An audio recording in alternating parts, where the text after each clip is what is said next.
Hello and welcome everybody to a conversation about Abolish ICE and Homo Sacer.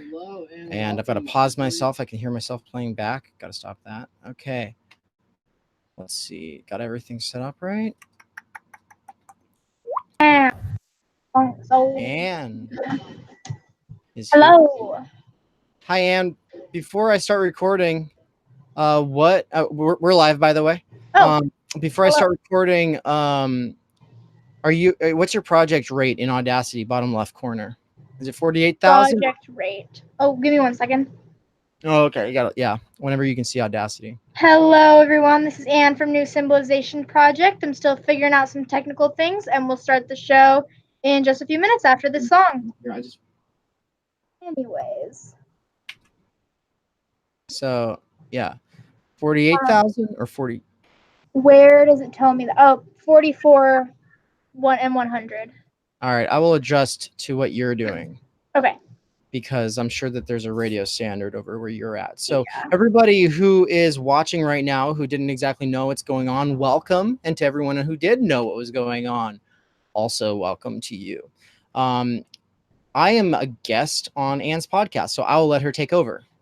Hello. I'm still trying to find that Google document that I shared with you with our Yeah, do you have did you open that email? I think that. Oh, there it is. Okay. Is that how it got to me? Yeah. So Anne, in preparation for this conversation, threw together a document that is going to provide a pretty nice trajectory for this conversation, or maybe like a pathway for this conversation to follow.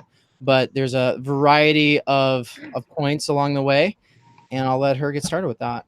Yeah, so hello, Internet. My name is Anne. You've all probably seen me before. I am at Boise State right now doing the weekly NSP radio show podcast. Sorry, there's like music playing in my ear right now, and it's really distracting. Cheers.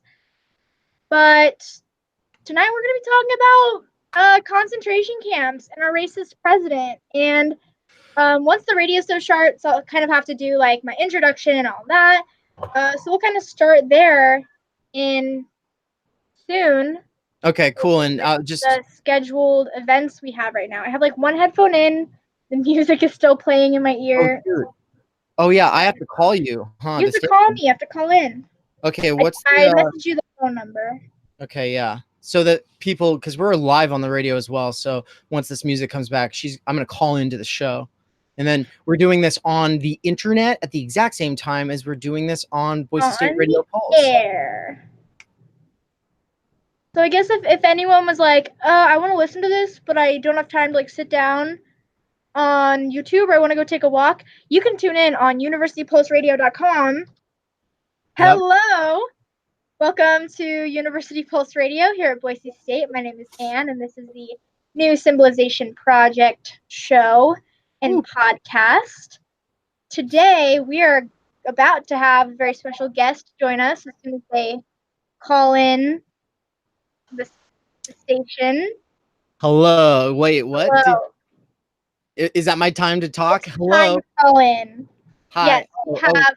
Right, because they can't hear me. What's the number? Hear you. We have Dave or Theory Plebe joining us. The number is, I just messaged your phone with it. Oh, you did? Yes. Oh, okay. I'm calling it right now. Yeah. So while we're waiting for that, I'm not just a plebe, I'm also New Symbolization Project. We are the philosophy and critical theory club on campus, and the phone is ringing, and I'm gonna figure that out. Hello, can you hear me on the phone? I can hear you. Perfect. I can hear you. Everyone's like, what are you doing over there? Well, I'm getting stickers. All right. Try saying hello for us. Hello. Is this working? Try again. Is it working? Oh, so that's right, everybody. For those who are watching, I think we're still waiting. Anne is experimenting with the buttons. There's like an interesting button contraption over there. I don't remember how it works. There are directions on the door, and I think I followed those directions right, but Your volume is turned all the way down. Oh, okay. Welcome me to the show. I still don't know if anyone can hear you because I can't hear you in my headphones. We're still figuring out some technical difficulties. Okay, while you how about you play a song over there, and then okay. I Right will now engage. we're gonna play this next song really quickly and try to figure out these technical difficulties. You might be hearing Dave over the phone every once in a while. So here's, I don't know, Scooter by Maria. I Like It Out Loud by Scooter. So in my ears, all of a sudden, there's all this loud music. What's up, Callie? Good to see you. Anarchist Tech Support. Good to see you. What's up, everybody? Yes, I officially. This is loud in my ears. I can't hear you. Let's see. And sorry, everybody. Hold on one second. She was okay. So I should be able to hear you through the screen, though, if you want to just talk to me through that.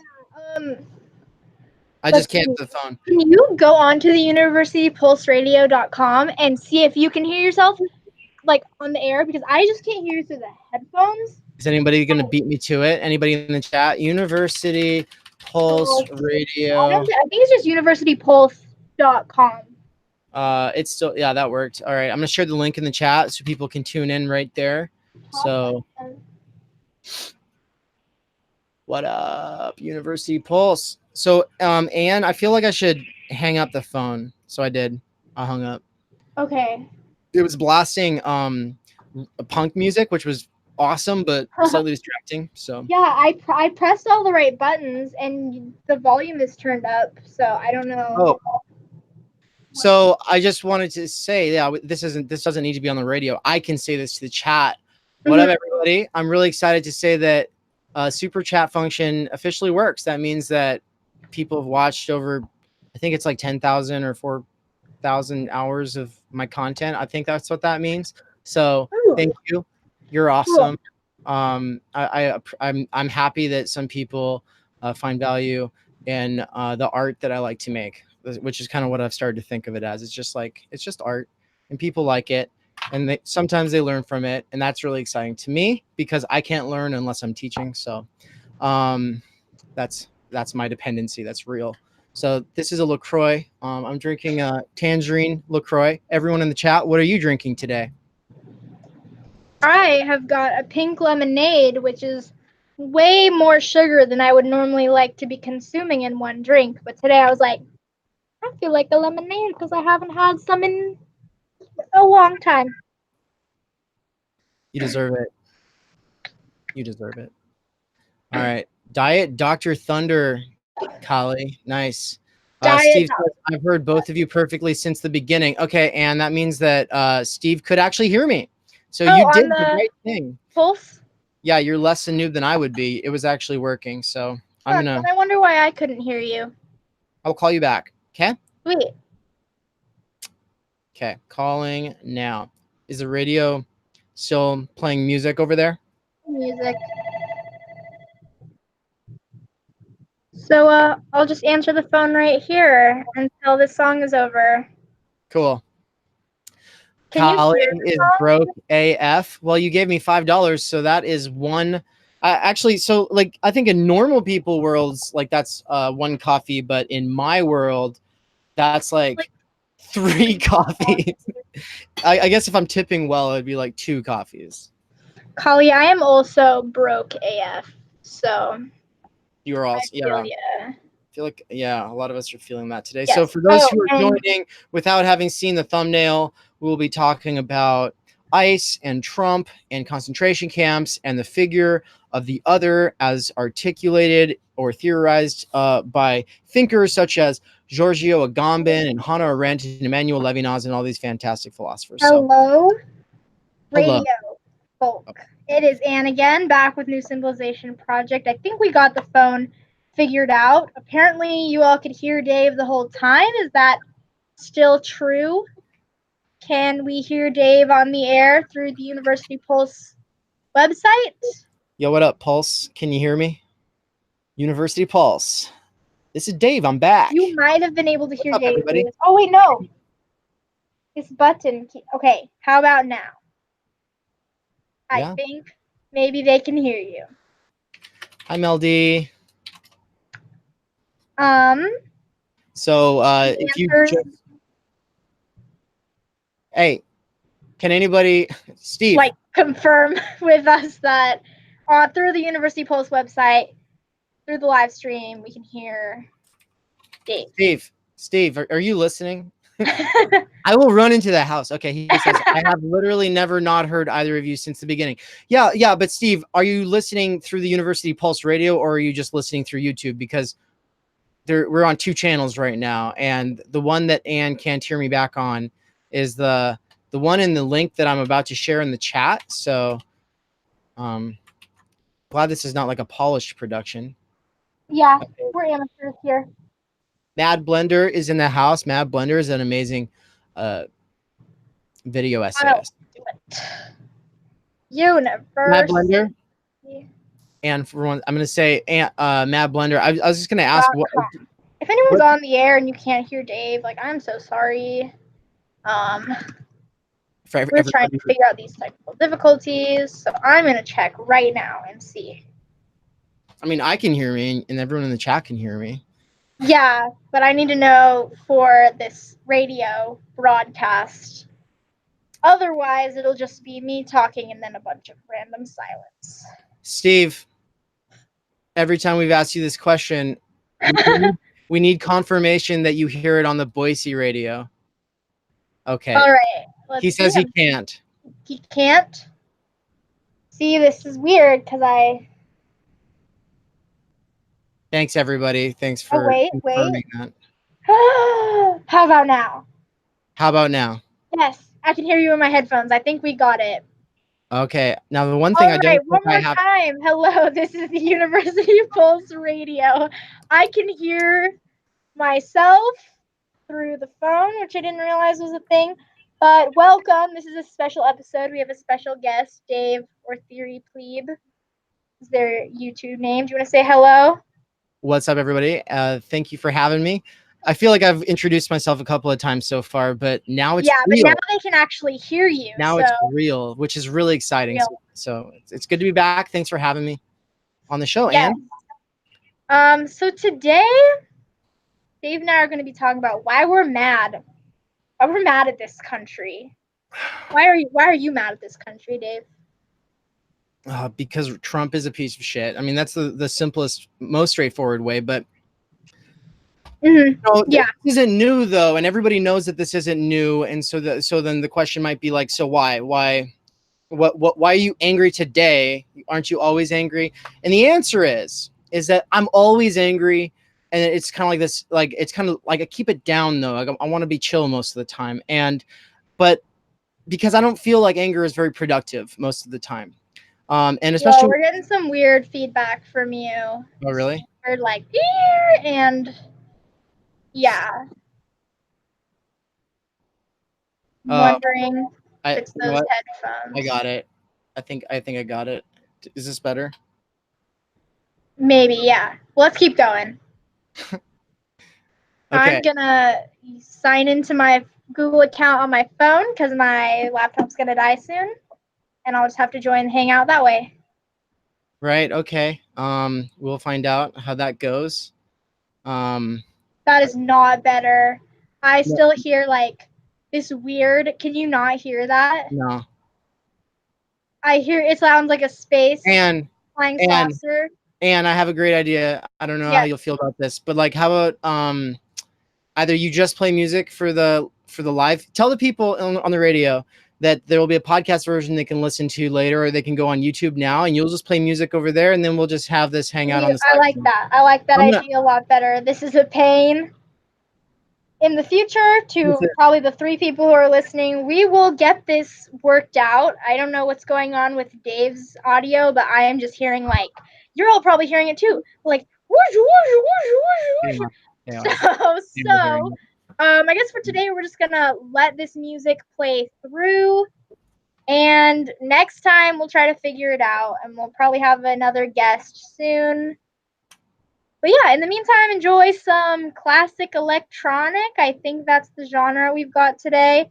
To the people watching on Google, I'm sorry we're having these technical difficulties. If you did want to join, there is a live stream of this radio show happening on YouTube right now under the channel Theory Plebe, and this will be available as a podcast later. So see y'all on the flippity flop. Goodbye.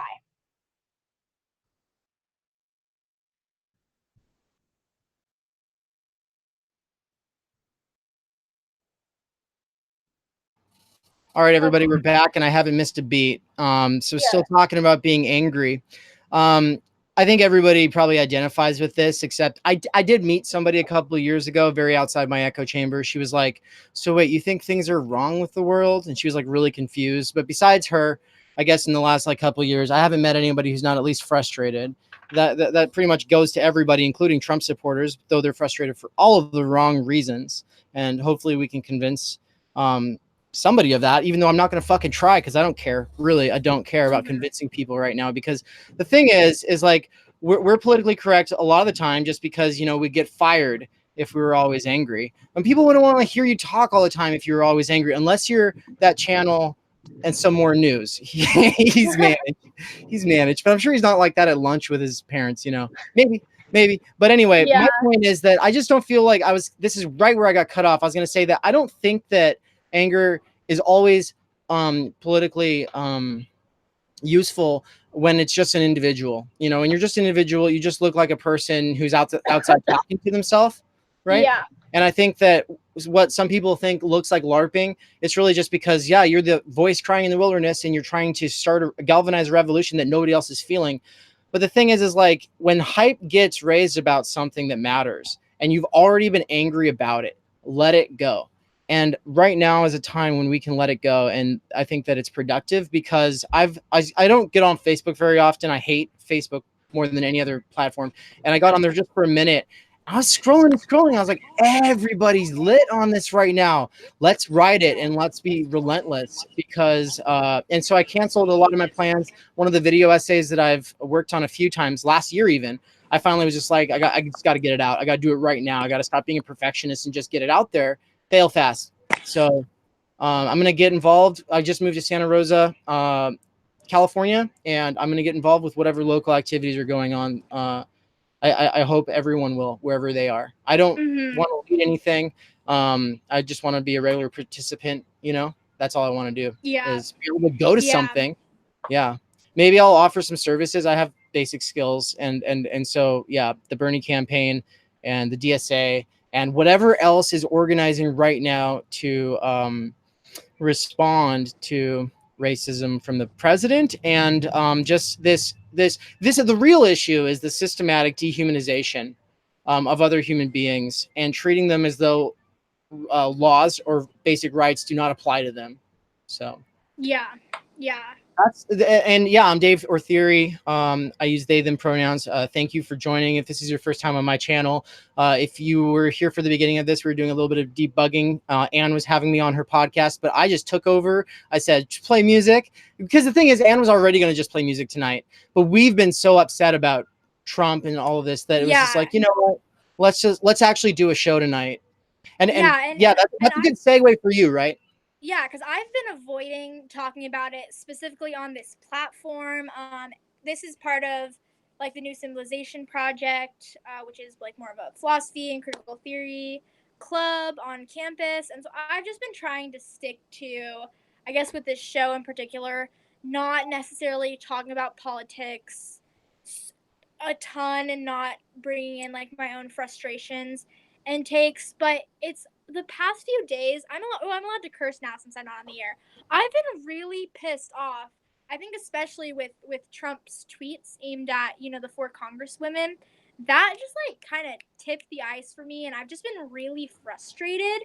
And so I think now it's just the time to speak up and to speak out about this, like wherever. Like I'm so over just apathy and centrism and people not really giving a shit. And so this is something that like you need to give a shit about, I think, if you're a decent human being. So it's like, you know what, yeah, I'm going to share my belief, and if you don't agree with it, then like fuck you, you're not someone I want listening to this show anyways.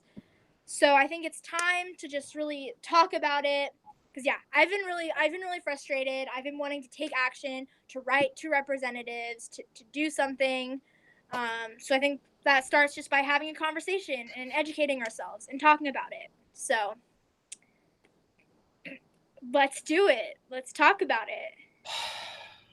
So I'm gonna take a chill pill. I don't want to be all like yelling here, but Yeah. let's see, what are people saying in the chat? We don't have to act like this is a radio production. We can just hang out with the chat. So what's up, chat? Mm-hmm. All right. Yeah, I should open up the chat too now. Callie's secret. They are always angry. Mel D. Wait, what's Mel D saying? Or unless you're seems complicated to try to stream live through multiple services at the same time. Unless you're Rush Limbaugh. Is that Mel D? Was that a response to what Steve said? And can you tell? I can't tell. An easier way to stream to many. I can kind of hear the music in the background. Is it in the? Really? Is it playing in the? Is that on your headphones or is that no, it's all silent. Oh, it's my phone. I'm still on the.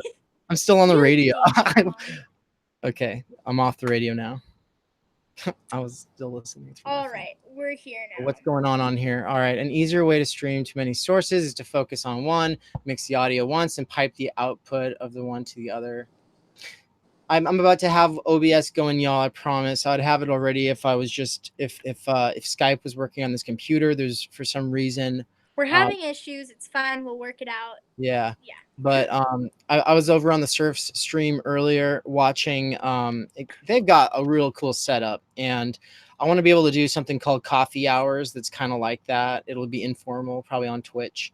Just kind of reading quotes and watching things, playing Donkey Kong and stuff like that. So, yeah. Jesus. But in the meantime, yeah, let's dig in. So there's an outline for this conversation. I have to pull that up. So I got so caught up in the chaos that So Google is just sucking up my battery right now. And I put my phone on low power mode, which means I no longer have the camera right now. So it'll just be my voice for the time being. Because silly me forgot to grab chargers, and even though my phone was at like 85% about 10 minutes ago, it is now down to 39.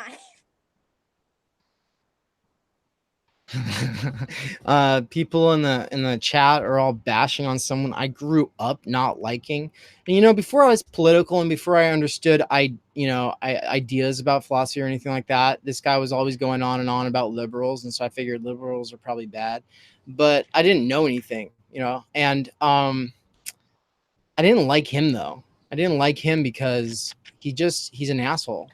At the end of the day, there's I don't know. There's people who can be kind of an asshole on the left, and like they're doing it to people who deserve it or whatever. But like just most of the time, I just don't want to be around assholes, which is just how it is. Yeah. But so that's the thing is like I try not to become the asshole just because I'm so angry at some assholes.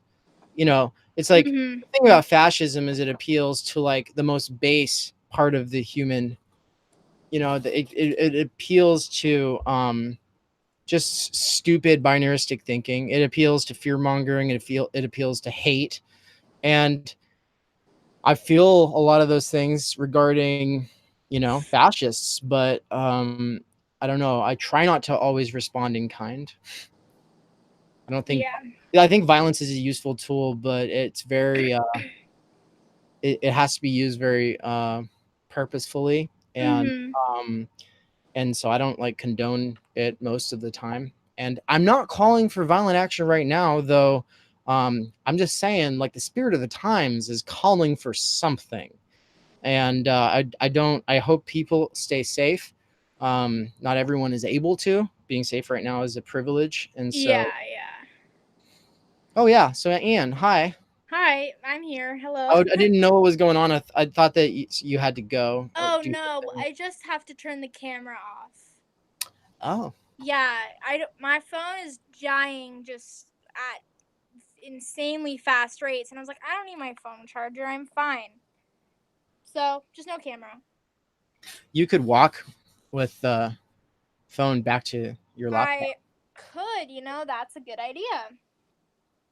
What up, chat? Limbaugh bad. sorry, I went on this long tangent, but Limbaugh bad. Limbaugh mean man. Limbaugh Yes, bad we mean man. don't Me no like. likey. I don't want to talk to him or hear from him or anyone that thinks that it's good to pump their brains full of that all day long. Mean spirited bullshit. And I don't know. So I guess okay, and so okay, what's the new thing? So for people joining who are purposely like keeping themselves from watching the news most of the time because, you know, compassion fatigue and outrage fatigue set in and you become numb and you just know it's bad for your health, so you kind of disconnect for a while. For anyone who's coming like me, so anyone who's coming from that right now, please share in the chat or and maybe what's Yeah. going on, what got everyone in an uproar this time around. So this time, oh golly, what did Trump tweet this time? So I just pulled up the tweet. I was like scrolling through Trump's Twitter today trying to find this one tweet that kind of started this all. First of all, there's a reason I blocked him on Twitter because he's disgusting. But on July 14th, he tweeted, "So interesting to see progressive Democrat congresswomen who originally came from countries whose governments are a complete and total catastrophe, the worst, most corrupt, and inept anywhere in the world, if they even have a functioning government at all, now loudly and viciously telling the people of the United States, the greatest and most powerful nation on earth, how our government is to be run.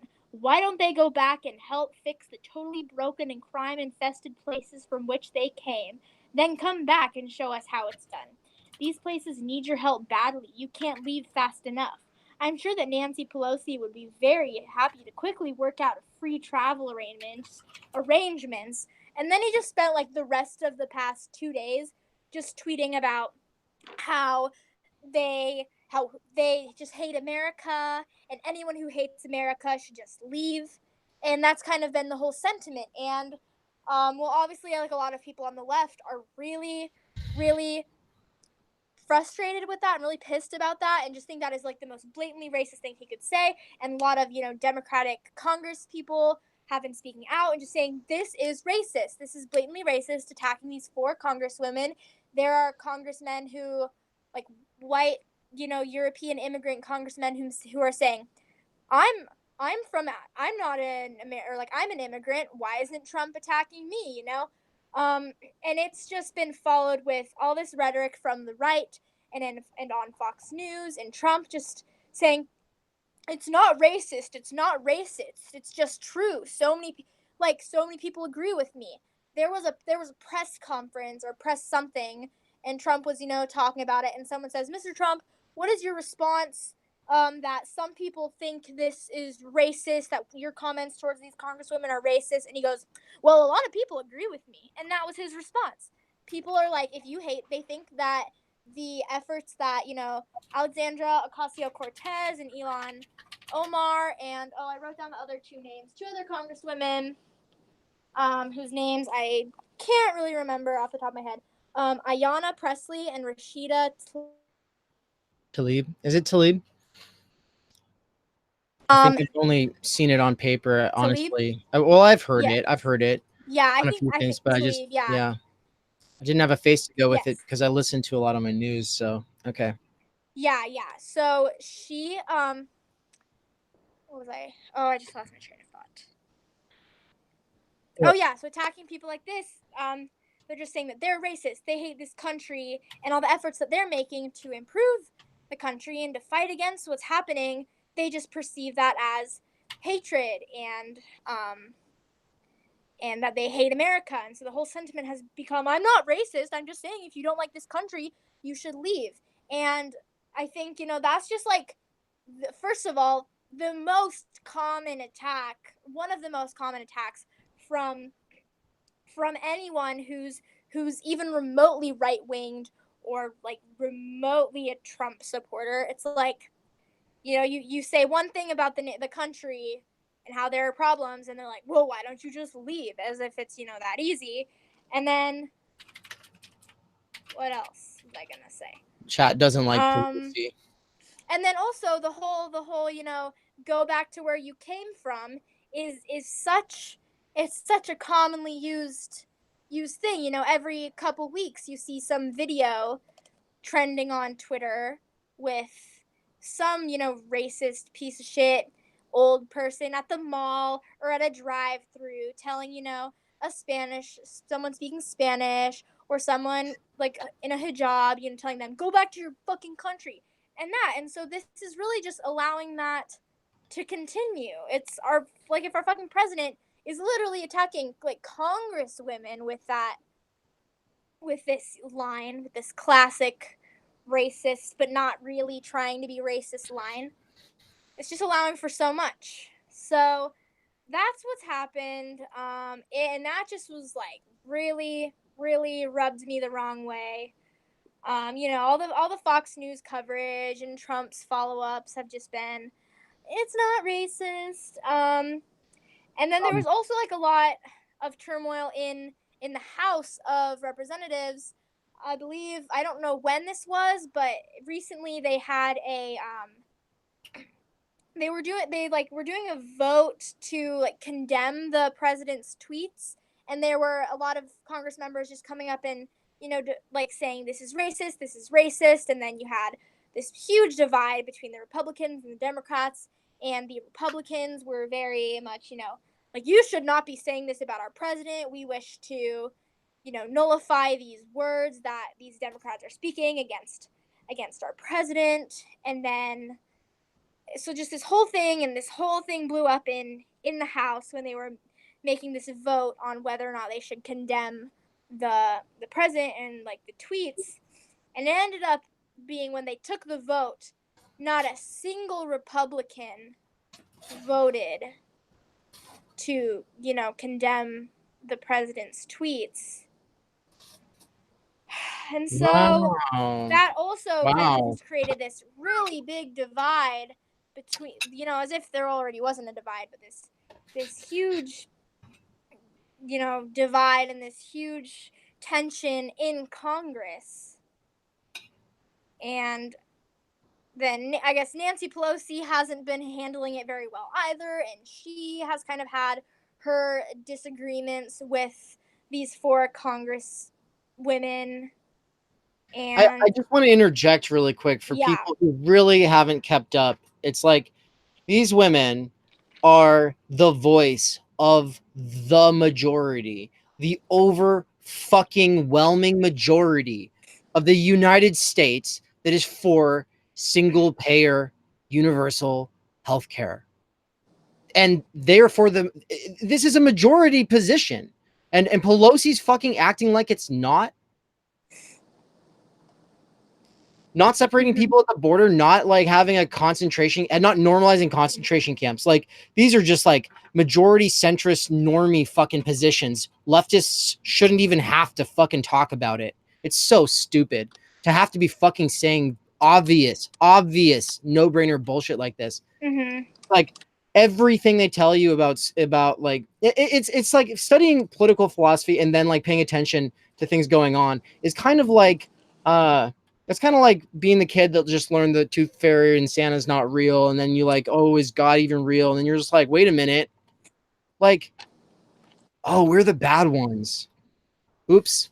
yeah, Oh, I've been identifying at a primal level with the nation state that only uses the market like opportunistically, and like we have a little bit of possibility through collective action to rein it in some ways, so it's not fucking constantly killing people and making children have to work 17 hours a week. But like yeah. So I it's the majority position. We shouldn't have to say it, and it's not radical to say it. I know some people are like, oh, you're so edgy, abolish ICE. Oh, it's so edgy. No, that's a fucking normal position. It's normal to look at children being separated from their parents and say, no, like, this is like that's wrong. 3 steps too far down a slippery slope that we don't want to like have. We don't. Why are we doing that? Yeah, and like I was We all agree that. Sorry. Yeah, no, you're fine. Like today I was listening to this playlist, this YouTube playlist by Bo from the Fifth Column that Dave shared on their Facebook page, and it's like a playlist about immigration made by made by Bo, and just a lot of the things he says, and he compares this to. He says, even like criminals and robbers have enough morality and humanity to spare children or to not hurt children. I think at one point in one of these videos, he mentioned how during the Vietnam War, at one point, like one of the the United States had some soldier in captive, ready to like kill him, and they gave him water. Like, fucking like criminals and killers and army members have enough fucking decency to treat children with a little bit of respect, and at least provide people with like water. And the fact that our own government isn't even doing that with people who are seeking asylum at the border is like it's sick. I personally I remember when okay, what was the name of the Trump the woman somehow affiliated with ICE who got chased out of a restaurant by protesters. It was DSA, actually. It wasn't Antifa, it was DSA. DSA was like, get the fuck out of here, and everyone was up in arms about it. What was her name? Please, someone in the chat. And while you do that, I'm gonna pull up the post that you were just referencing, Anne, because people are all share it. Yeah, I'm getting it. Yeah. Oh, I got it. I got it. Okay. Links in the description, y'all. And I'm gonna add this to the document so that we can add this later to the description of the video. So right now it's in the chat. Yeah. It's in the chat If right y'all haven't watched or listened to any of Bo's videos, like, he's just this little southern guy with a big beard who sounds like this, who is doing most of his videos what appears to be his garage. He's got his fishing hat on or whatever, just the most southern looking guy you could ever see, and he just has some like fire takes, I'm telling you. Yeah, this guy's like trained the military and he's trained the police, and he's like, I don't know if he describes himself as an anarchist or what, but he's got I don't know. I agree with him on everything I've ever heard him say so far.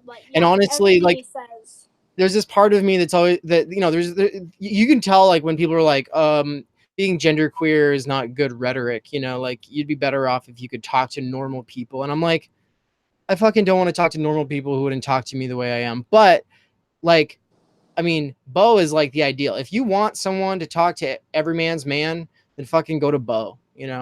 Bo's got it. It's on lock. Yeah. Good for. I actually just became a pledge. I pledged to Bo from the Fifth Column on Patreon today. I don't obviously, like, I don't know. I make very little money doing what I do, and so I don't really usually tend to spend it back into Patreon. But I just want to I want to help in whatever way I can.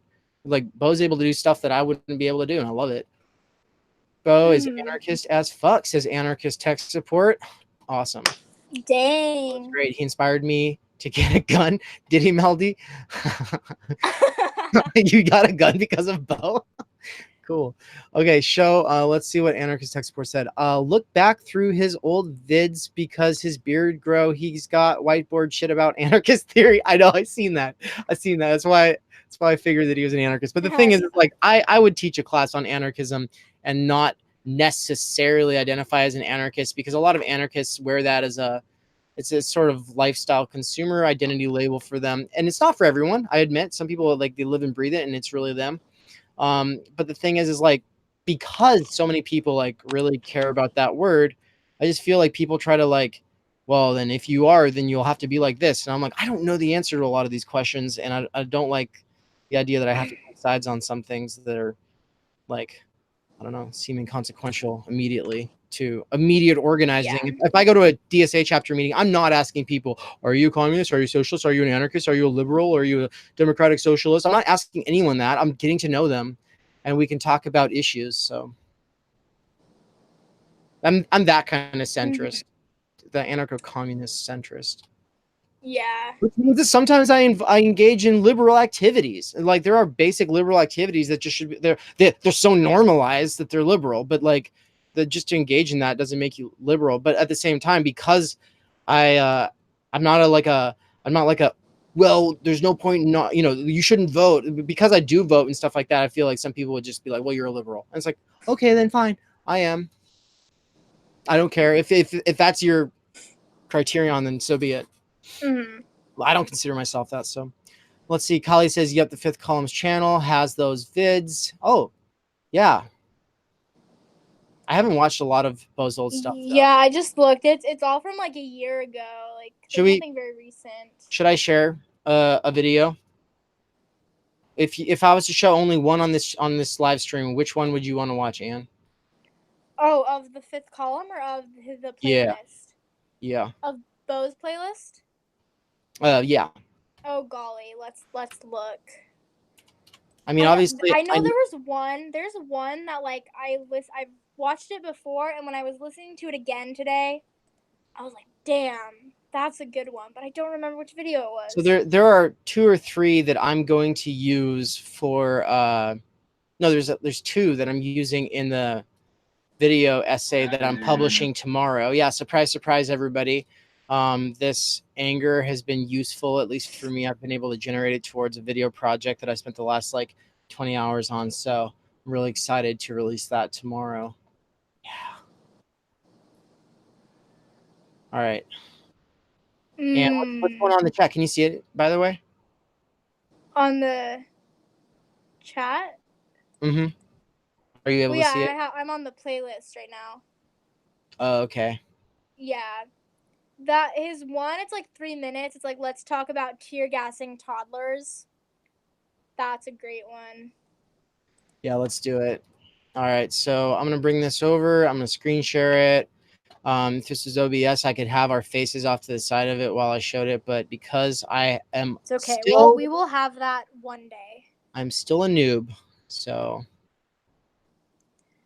wow. And you know what's really a noob is Google Hangouts.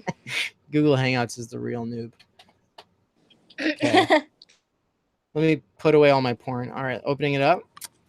I'm just kidding. That's a joke. Present to everyone. Can everyone see it? Yeah. All right. I can see it. All right. And then in the chat, as soon as I push play and it starts playing, I need to know that y'all can hear this. So do let me know. If not, then we'll abort mission. So. Well, howdy there, Internet people. It's Bo again. So tonight I want to talk about tear gas and toddlers. That's a thing now. You know, we're the United States. We're no strangers. Yeah, Dave, the video is like small. It's like really small right now. It's not taking up the full screen. I'll step on your face. Hold on 1 second. I got this. I got it. Just got to go back to screen share. That was just okay. I know what went wrong. Okay. Full screen. We got it. We got it. All right, sharing. There we go. Everyone can see it? All right, here we go. I can't see the chat though. Don't stand for the national anthem. You find people justifying violence over anything. Step on my flag. I'll step on your face. Don't stand for the national anthem. I'll break your knee, give you a reason not to stand. What would you do if somebody tear gassed your kid? Seriously, what would you do if while you were trying to get somewhere safe, somewhere better, some thug used a weapon banned in war on your child? What would you do? How would you respond?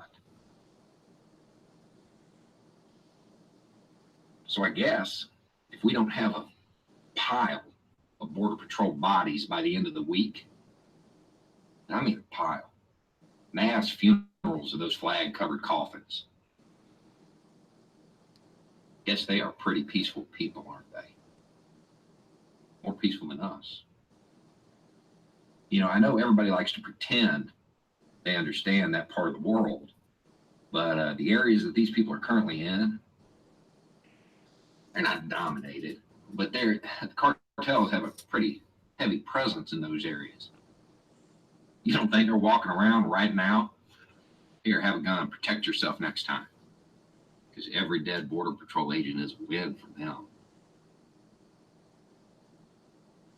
So they got the means. They have the opportunity. And they certainly have a motive. My question is, what are you going to do when it doesn't happen?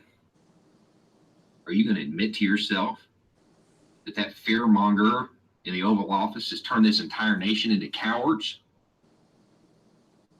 People afraid of toddlers. We tear gassed kids like any other two-bit dictatorship. Yeah, you know, people are wondering right now, well, why are the president's poll numbers falling among the troops? Because they don't like seeing their government behave like Saddam's. We tear gassed kids.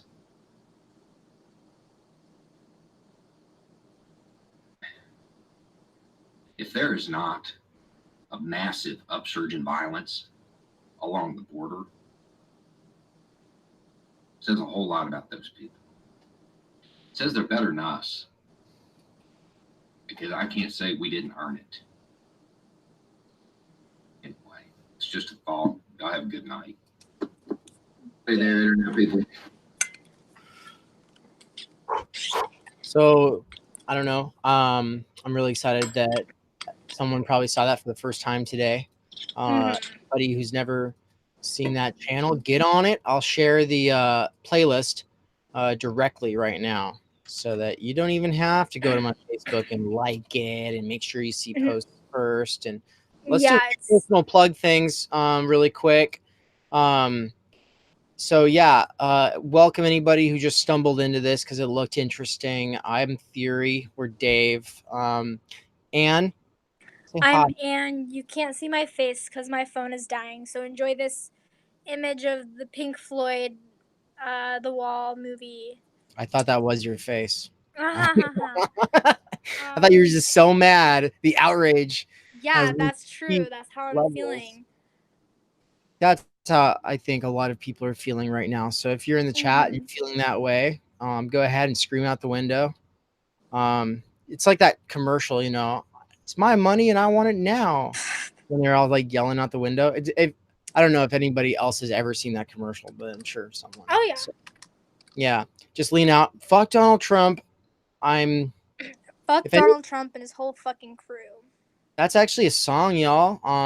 By Eraserhead Fuckers. And Eraserhead Fuckers has a song that goes, fuck Donald Trump and his whole fucking crew. And then there's a bunch of other lyrics. And I use a refrain from that, or part of a breakdown from that song in that one like 42-second video of Donald Trump saying that the United States will never be a socialist country. And then hands, Pelosi's all clapping, Warren's all clapping, and then Bernie's just like, and it's great. And then then I listed some facts about the majority of this country was for socialist programs, if not outright socialism at this point. So I am scared.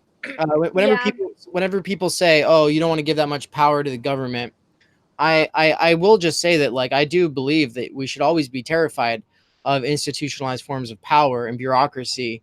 But that's not a reason to like go hands off or to cut funding. It's a reason to get involved and to seize the means of control. So, if possible.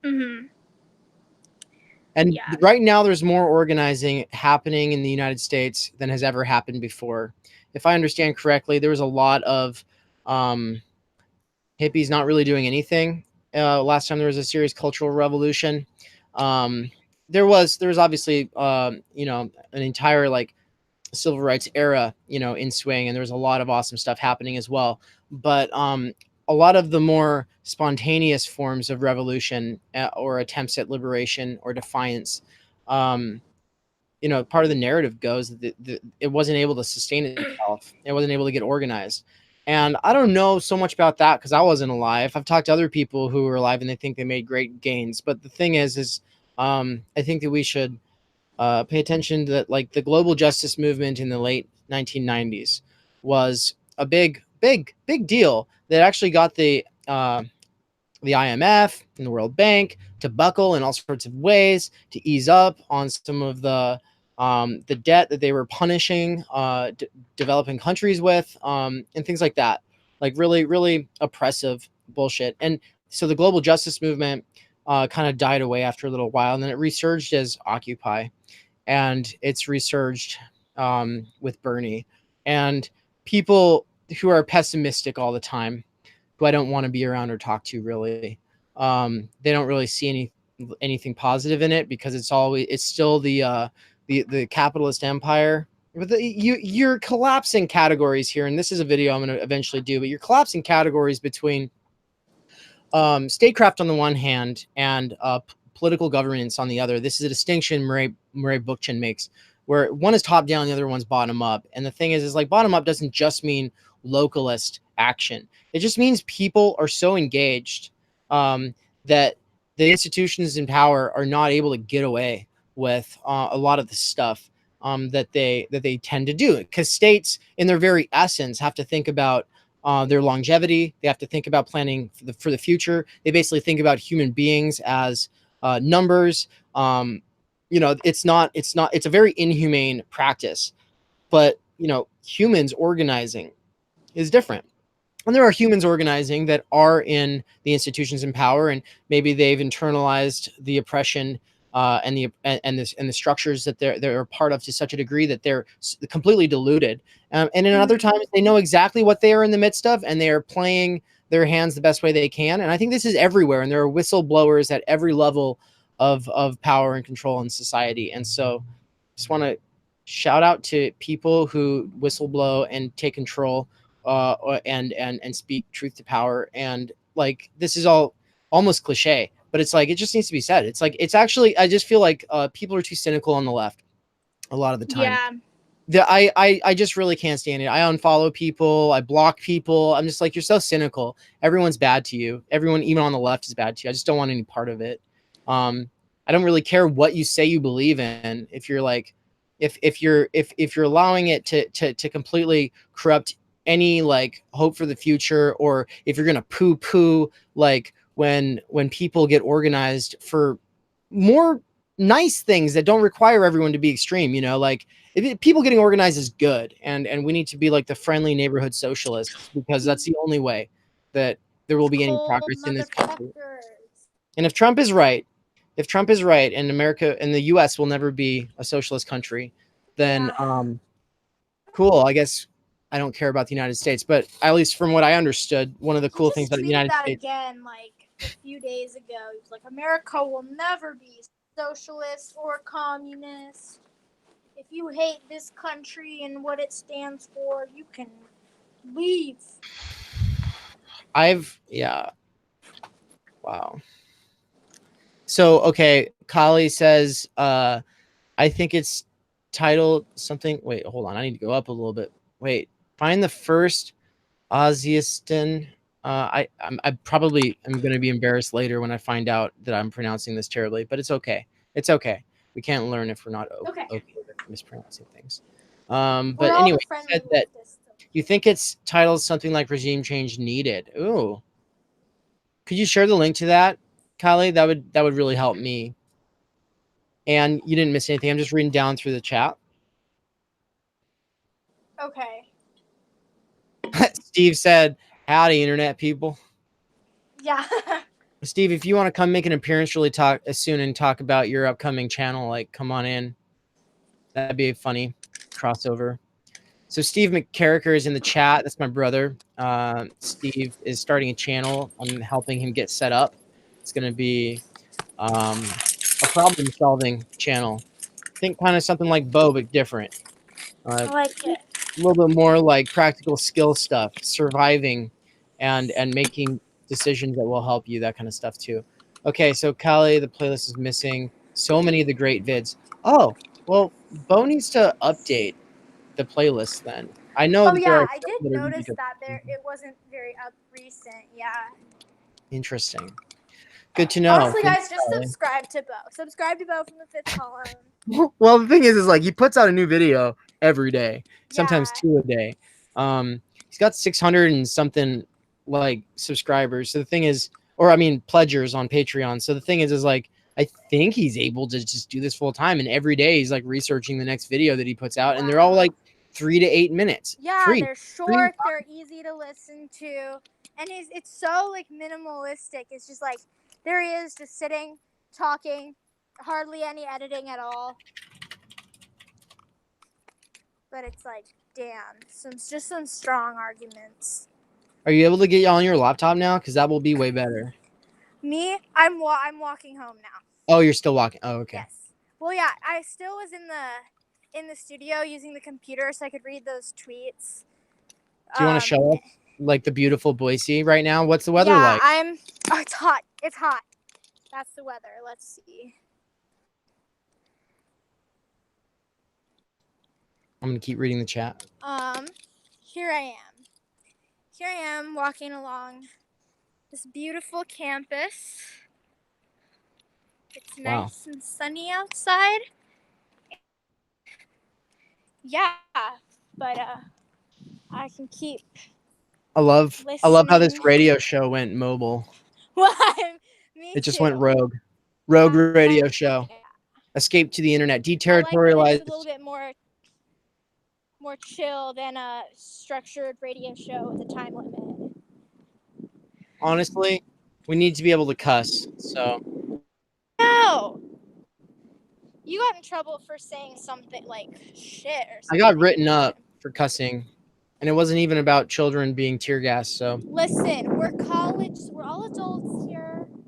Curse words exist. I just had a conversation with my mom on the phone because I've also been kind of frustrated recently with, Trump and all this stuff. And so I put on my Facebook.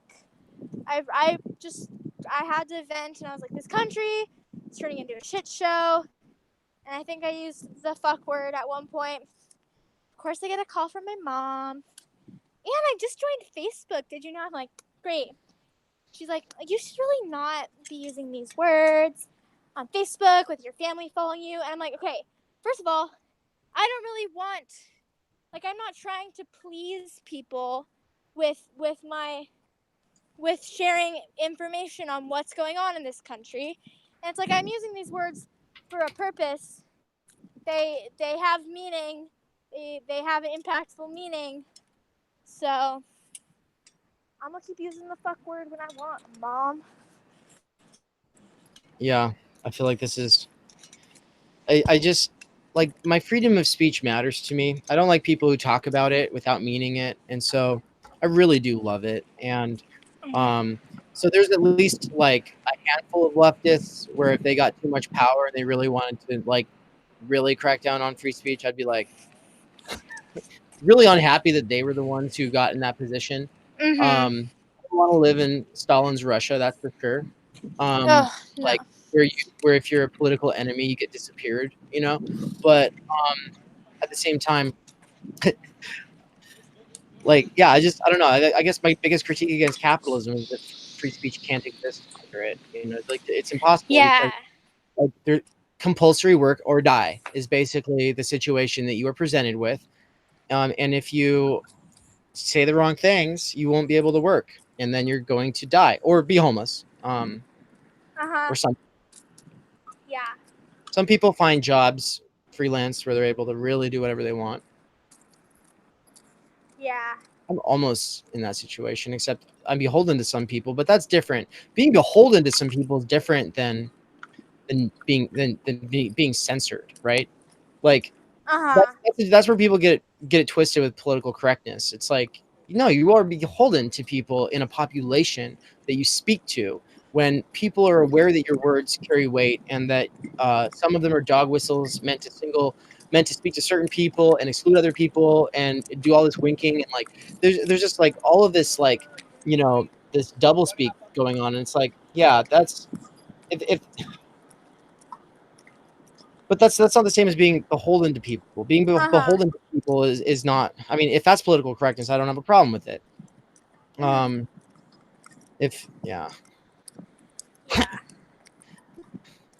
you define what you mean by Homo Sacer. Steve, you brought up the theoretical aspect of this conversation that I was going to bring in. So far, we've been speaking in plain enough terms. I've not used any weird words like Homo Sacer. Please. You're like, is this a new sexual Nice orientation? words. No, it's not. Homo Sacer is is a book right here by Giorgio Agamben. Giorgio Agamben is a living Italian philosopher and legal theorist who follows in the tradition of a lot of the people that I study, but also with all the stuff that he does in legal theory. There's obviously stuff I don't know about, but this is a groundbreaking book because it basically analyzes this concept, Homo Sacer, which is Latin, comes from Rome, and was a legal term used to designate the person who could be killed but not sacrificed. It was a legal, almost theological designation meant to. I'm gonna mute really quick. Oh, Anne, it's you. Oh, it's not. Okay. Oh, I'll mute myself. Okay, and then just unmute the moment you want to talk and interject, and you're welcome to interject anytime, of course. Okay. So Homo Sacer, legal concept, used to designate a person who could be killed but not sacrificed. And when you're reading this and you have no kind of like understanding of what he's doing with the concept, it's so confusing. It doesn't make any sense. What do you mean by someone who can be killed and not sacrificed? But it was basically like the most obvious and institutionalized form, express form of something that is true in every society that has a nation state. According to Agamben, the argument is that this legal category, it designates the person who is the basically bare life. It's the person who is not seen to have sovereignty. It's the person who's not seen to be what's the word? Sacred. They have no sacred status. So you can kill them and not be punished by the law, and you can't sacrifice this person for anything because they are meaningless. They've basically been designated a non-entity. And so, yeah, you can see how this case arises, obviously, at the border, the U.S.-Mexico border, but also you can see this happening for marginalized people everywhere, right? Basically, recognition from the state. The state says, "Oh, we care about human rights," but and we the people this and we the people that. But who are the people you're talking about? Trump. When you talk about something, when you talk about, oh, your ideas are from these backwards countries.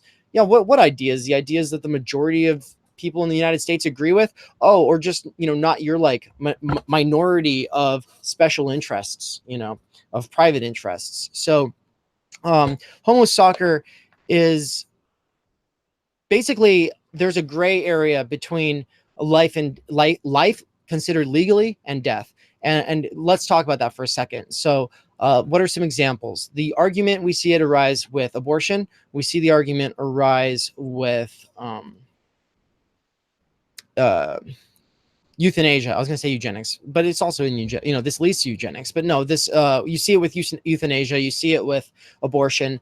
At what point does a life become? When does it enter the legal category to where it's a life that can be punished, or not punished, but protected, right? So some people like, yeah, you can kill this person. They're not considered a person. So, it's kind of a gray area because there's some people have more rights than other people, but you might still have some rights. But the point of that Agamben's getting to is that when talking about sovereignty and state power, what we mean by sovereignty is the ability to draw the line through the gray area and say what life counts as a life that is protected and has rights, and that the sovereign, whether it's the king or the democratic republic, either way is going to dictate what life is recognized as valid and protected. And so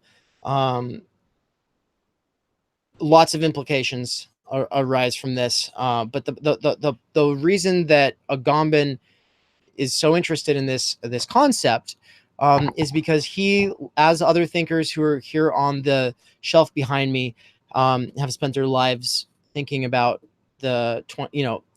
human history up through the 20th century, and what could have possibly led to mass murder and systematic dehumanization at the level that we saw in the 20th century, not just in Nazi Germany, which is obviously the most obvious example, not just in Soviet Russia, but also the Armenian genocide.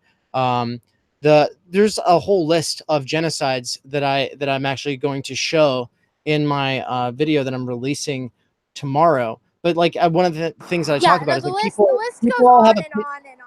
It's such a long list. I just have the to list goes throw on and that on in. forever. Yeah, especially yeah, just like like it's happening, so much. So how is it that you don't just have the Holocaust and the Rwandan genocide and those big ones, but it's happening like fucking everywhere. Yeah, that this is a recurring theme. And if we want to be real critical theorists about this, which is almost the same as saying if we want to be real leftists about this, but I'm not saying that you have to be one to be the other, because it's not the same thing. There are liberal critical theorists, etc.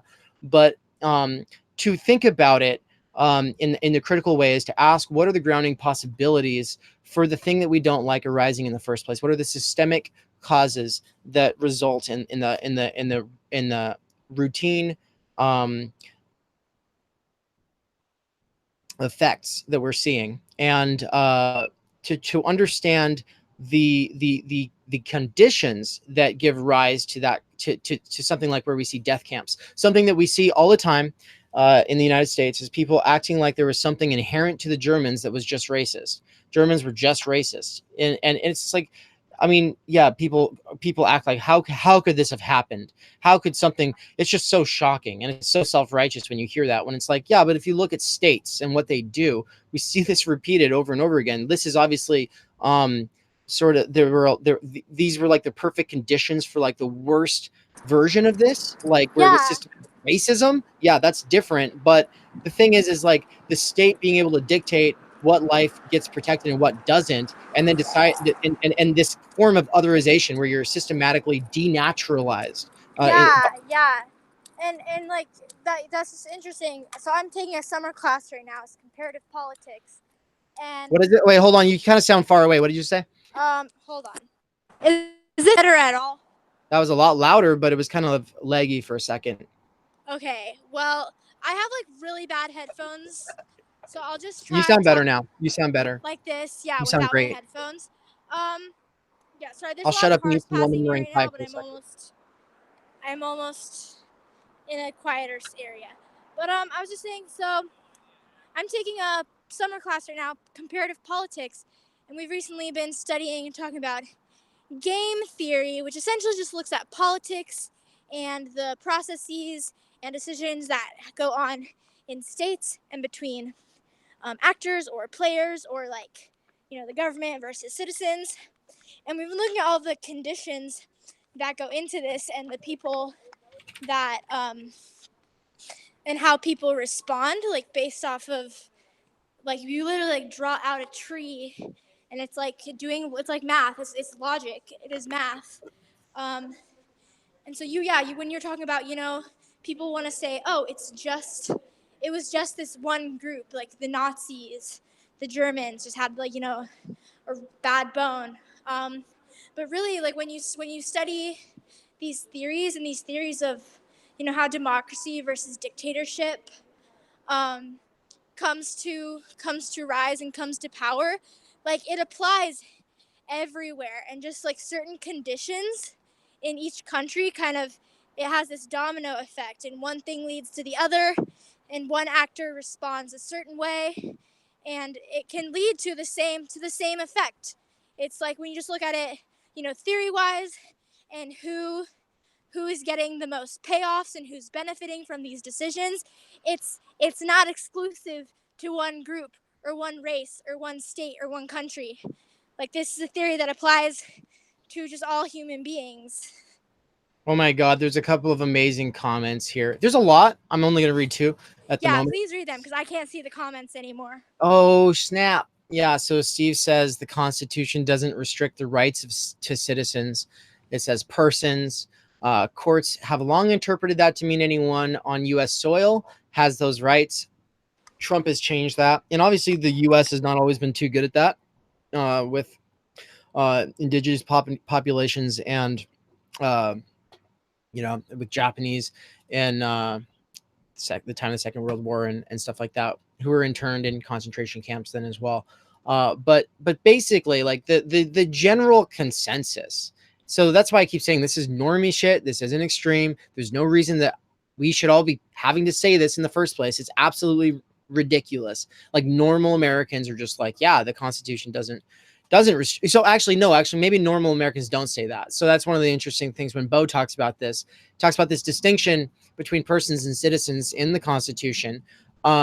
There's the distinction is made in the Constitution. Some of the rights that they talk about only apply to citizens, but the rights that the laws that apply to persons include like the rights that are being violated at the border. And he lists them. And so that's another one of these videos we need to watch.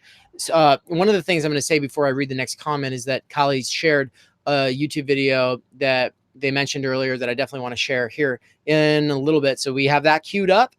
We could probably watch one more as well at some other point. So I'm always taking, if you share something now and I don't play it now, it doesn't mean it won't be played in the future. In fact, it might be because we're going to be doing more of these informal hangs like this, just because it's important, not to sit on one's couch getting angry talking about it on Twitter. It's good to get in a room with other people and either laugh or cry or scream together. So I feel like that personal attack. Yeah. Oh, and wait, what did you say? What? I said I feel like that was an attack. All three? Laugh, cry, and scream? Getting off your couch and not tweeting about how angry you are. Oh, okay. I feel like it applies to me. Laugh, cry, scream, and tweet. But yeah. I try not to tweet my feelings. I really do most of the time. I used to use it like my mental dumping grounds. Now I don't feel like it's good for anything. So let's see what's up. Okay, what's going on? What up in the chat? Oh, I want to say something. Some people read another. Yeah, before I read the next comment, I've been meaning to say this for like the last hour. The super chat function is enabled currently. Callie gave a $5 super chat, and I never got to call out the $1 one because we got so caught up in all of the stuff. So that was 96 frames per second from Mars, $1. You were the first person to ever give me a super chat, 96 frames per second from Mars. I bet you didn't know that, or it would have probably been more, right? Wow, but I'm just kidding. That's exciting. I'm kidding, but it is really You're exciting. Like a real YouTuber now. Pass the hat around. I want 10% of everyone's paychecks in a month. Oh no. Yeah. Kylie gave the 5, said, "Yay, super chats are working, mutual aid." And by the way, if you pay for YouTube Prime, then you get $2 a month that you can give to creators. I recommend giving me one, and then go give somebody else who does live streams like American Johnson from Non-Compete or the Surfs or something like that. Go give them $1 as well, of course, obviously. But also Anarchist Tech Support. I didn't even see this until just now. I'm just like blown away. $10. Oh my gosh. Concentrationcamps.us, a gift website from friends. Okay. I need to look at that. From friends, a gift website from friends. I didn't know about this. Concentration camps. Let's do it. Yeah. Share the screen or tell us what it's about. It's probably gonna like. Oh, what? Concentration. Okay, hold on. Who shared this? Anarchist Tech Support. I trust you. I'll share the screen. Okay, let's do it. I wouldn't just trust anybody. All right, let's see. Wow. That's special honor. Wait, what did I push? I pushed cameraman. I don't know what that does. Sorry, everybody. All right. Doop, doop, doop, doop. Sharing the screen. Share. That's so wide. This is a wide screen, y'all. I just got a wide screen with student debt. I'm very excited about it. All right. So concentration camps in the U.S. If you think it's inappropriate to refer to these as concentration camps, just click here. Oh, What's over there? Internment camps in the U.S. 2600 magazine has compiled a full listing of Customs and Border Patrol stations, a number of which are being used to imprison migrants, immigrants, and or refugees, many of whom are children. In the interests of openness, we are sharing that info here. Please note that not every facility in this list is being used for this purpose, but many existing camps are either at one of these addresses or being okay, so cool. This gives you a bunch of information to look more into what's going on. So thank you for this. I wonder if I might tie this into my video about stuff you can do. We're going to talk about that towards the end of this stream. When I get home, which will be soon, I found this article that has a list of like 20 things that you can do, and it was a good list for me to look at because I've been feeling very hopeless recently. I'm like, shit, no one cares, no one's talking about this. You know, my own mom is like, you shouldn't post this on Facebook. Like, so I think, just finding things to do and finding ways that you can help is a good outlet for the anger and the frustrations. Yeah, I'm excited to talk about that. Oh my god. 96 frames per second did another super chat. It's from the $10 first and third. Wow. I feel like you deserve something for that. So you'll get if you want 96 frames per second from Mars, if you want to email theoryplebe@gmail.com, any address that you can see stuff at, I'll send you not just my own stickers. I have a NSP sticker because Anne was doing the NSP podcast. There's a YouTube channel for NSP. Recommend checking it out. It's YouTube channel we made specifically for that conference that we organized last year. So it's dope, and that's the time energy symbol shooting out of the circle of necessity. I can talk about that later, but the circle of necessity is essentially like what you need to survive, and time energy outside of that is like the goal of civilization, right? For everybody to have time energy for one another and the things that they care about. That should be the goal. So the New Symbolization Project, or NSP, was just like an experimental club we kind of messed around with to do a conference and to have a podcast. And that we tried to get people to join. But I feel like that's another reason, like, why I've just felt very like hopeless and just frustrated with things, is because like when you have this club that's like really trying to like educate people and do like participate in activism and do all these things, and when no one follows through or is interested or commits to anything, that's kind of disheartening. So we tried. Now it'll probably just be a thing that exists online that I will still call a club so I can get university funding. Oh my god, don't say it. Don't say that online. I don't care. Okay, it doesn't matter. I don't really care. I mean, that's literally what it's for. That's literally what it's for. That's what it's for, guys. That's literally what it's for. I can imagine. There's one administrator who I can imagine just they're making a face when they heard that, but who cares? But they're not gonna watch this, so it's fine. Yeah, that's true. Okay, so well, that's one sticker I'm gonna send you. So yeah, I was also I was the administrator for the ContraPoints Dank Meme Stash at its origin. I started it with 2 other people. It shot up to like 14,000 people in about a month, and it was really just a place for me to dump a ton of memes I was making, because when I was first watching ContraPoints, I was like, there's so many memeable moments, and like people say the left can't meme. So anyway, the people who run it right now, I love those people. They're doing a great job last time I checked. So that's that sticker. This is most of these stickers. I made these stickers because I was the administrator of that group. We grew really fast. We wanted to be able to like give people prizes for things. And I had a lot of these because I just paid out of pocket for it. And then I shipped most of them to one of the administrators now, and she's now the custodian of those. I hope they got to her okay, but I saved like 15, so I paid for these, so I can ContraPoints Dank Meme Stash. I can send you that as well, and then I've got 2 Theory Plebe stickers for you. So I will. I know that Kali just got my stickers in the mail, so Also, obviously, the same thing stands for you as well. Anarchist tech support. Go ahead and. But anyway, I want to get back to the topic. I don't want to make Anyways, it. yes. I don't want like super chats to dominate. Oh, it's just a new thing, so I'm interested in it. But anyway, like, yeah, stickers to y'all. So thank you.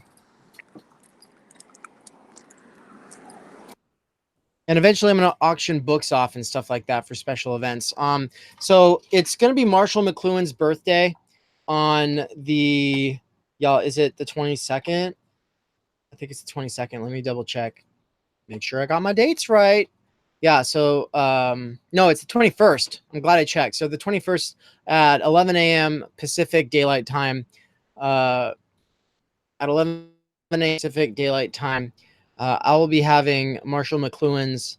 Marshall McLuhan, the famous philosopher and media theorist from Canada, who almost everything that he said about technology has remained true, if not more relevant than ever. And it's all really interesting stuff that has huge ramifications on our day-to-day life, and it's as well as like things like politics and stuff like that. Basically, he would have said, I called it with Twitter, but Marshall McLuhan, it's going to be his birthday. He's no longer with us, but his grandson, who keeps the legacy alive and runs their bookstore and stuff like that, he will be joining for that interview, and I will be auctioning off through Super Chat this very, very special playing card. This deck of cards. It's a game that Marshall McLuhan designed. It's a limited edition. It was something that Andrew gifted me with that I want to kind of pass on. So that's going to be something fun that we do on Saturday morning. So I'm trying to read all of Understanding Media before then. And if you want to just like read one thing to prepare for that conversation, read what is called his notorious, apparently, I haven't read it yet, his notorious Playboy interview. So I don't endorse it. I don't know anything about it yet. So, all right. I'm sure it's just an interview. I don't think he did a spread.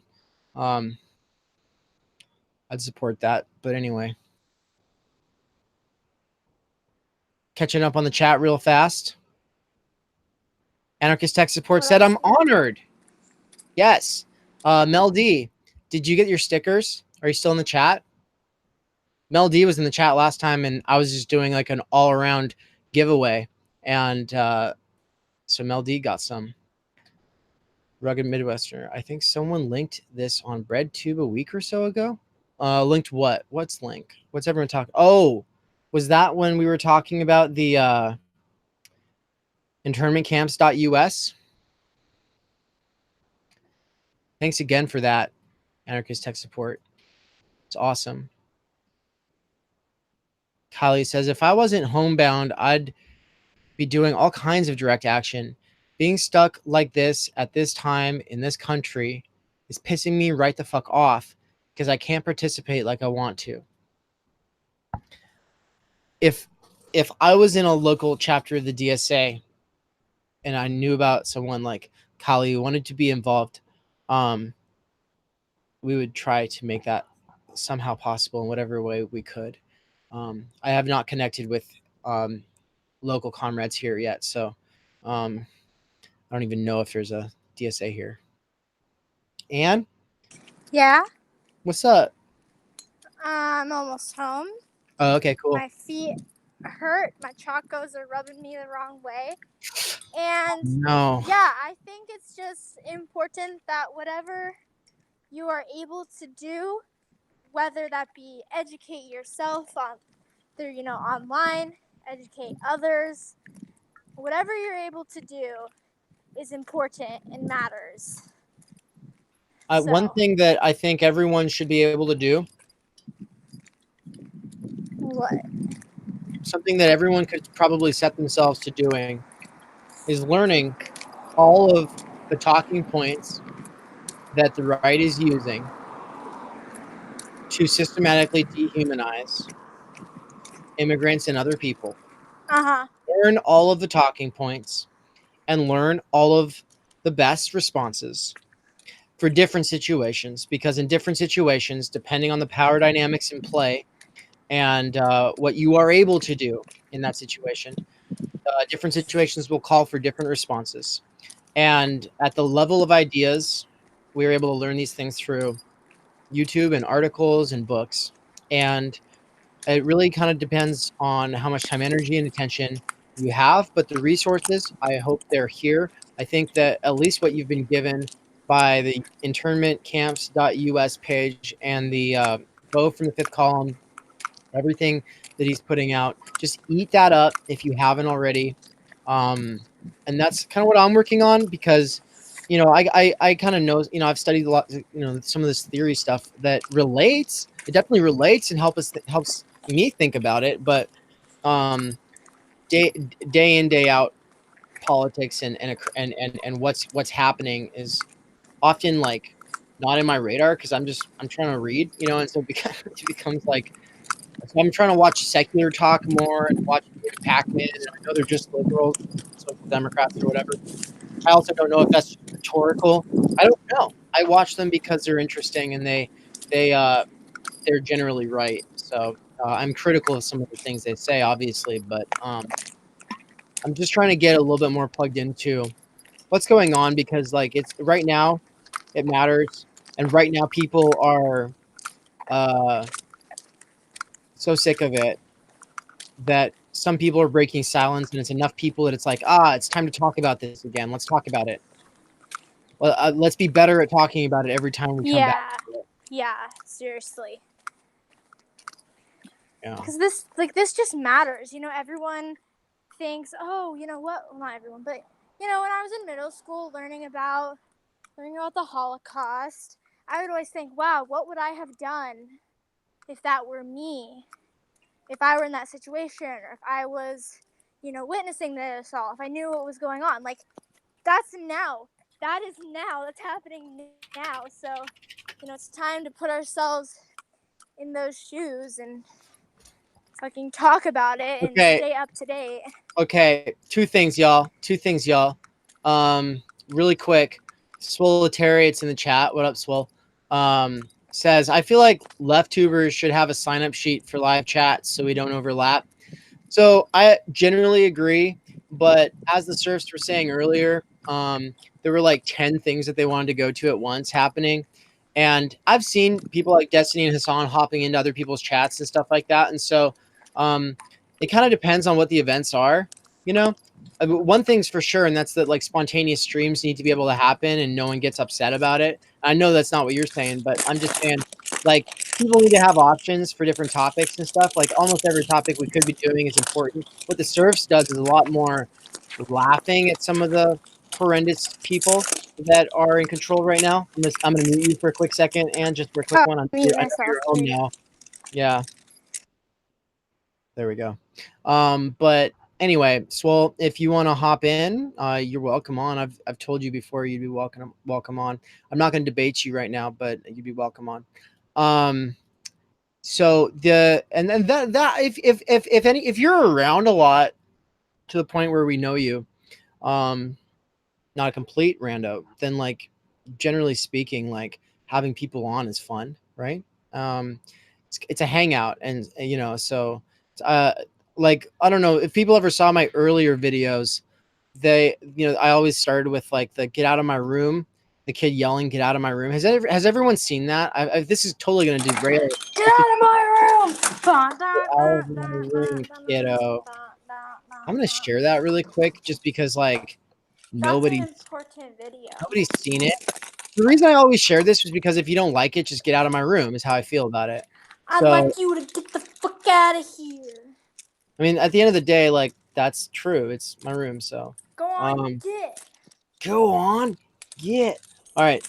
All right, everybody. You're about to see this iconic moment from a 1980s, like, or 1970s, I'm not sure, like, B-rated, like, horror film. I don't know. B? Is B? I don't know. Oh, and by the way, the other thing I was gonna say, Swole, before I play this, is that you said sorry, sir. It's like you're apologizing for being here instead of with them. First of all, you can do both. Who said you can't do both? But second, they've been doing it for like 7 hours, I feel like. So they have two people, they can double team it. This is them hanging out. You're welcome in their living room, you're welcome in mine. You can do both at the same time, whatever. So all right, here we go. and honestly, they should hop in on this. That'd be fun right now. But we're about to go back to talking about the topic: what you can do about the anger you might be feeling about what's going on in the United States right now. We'll talk about some of those things you can do. But before we do that, I'm going to play this. I want you to meet my colleague, Dr. Hamilton.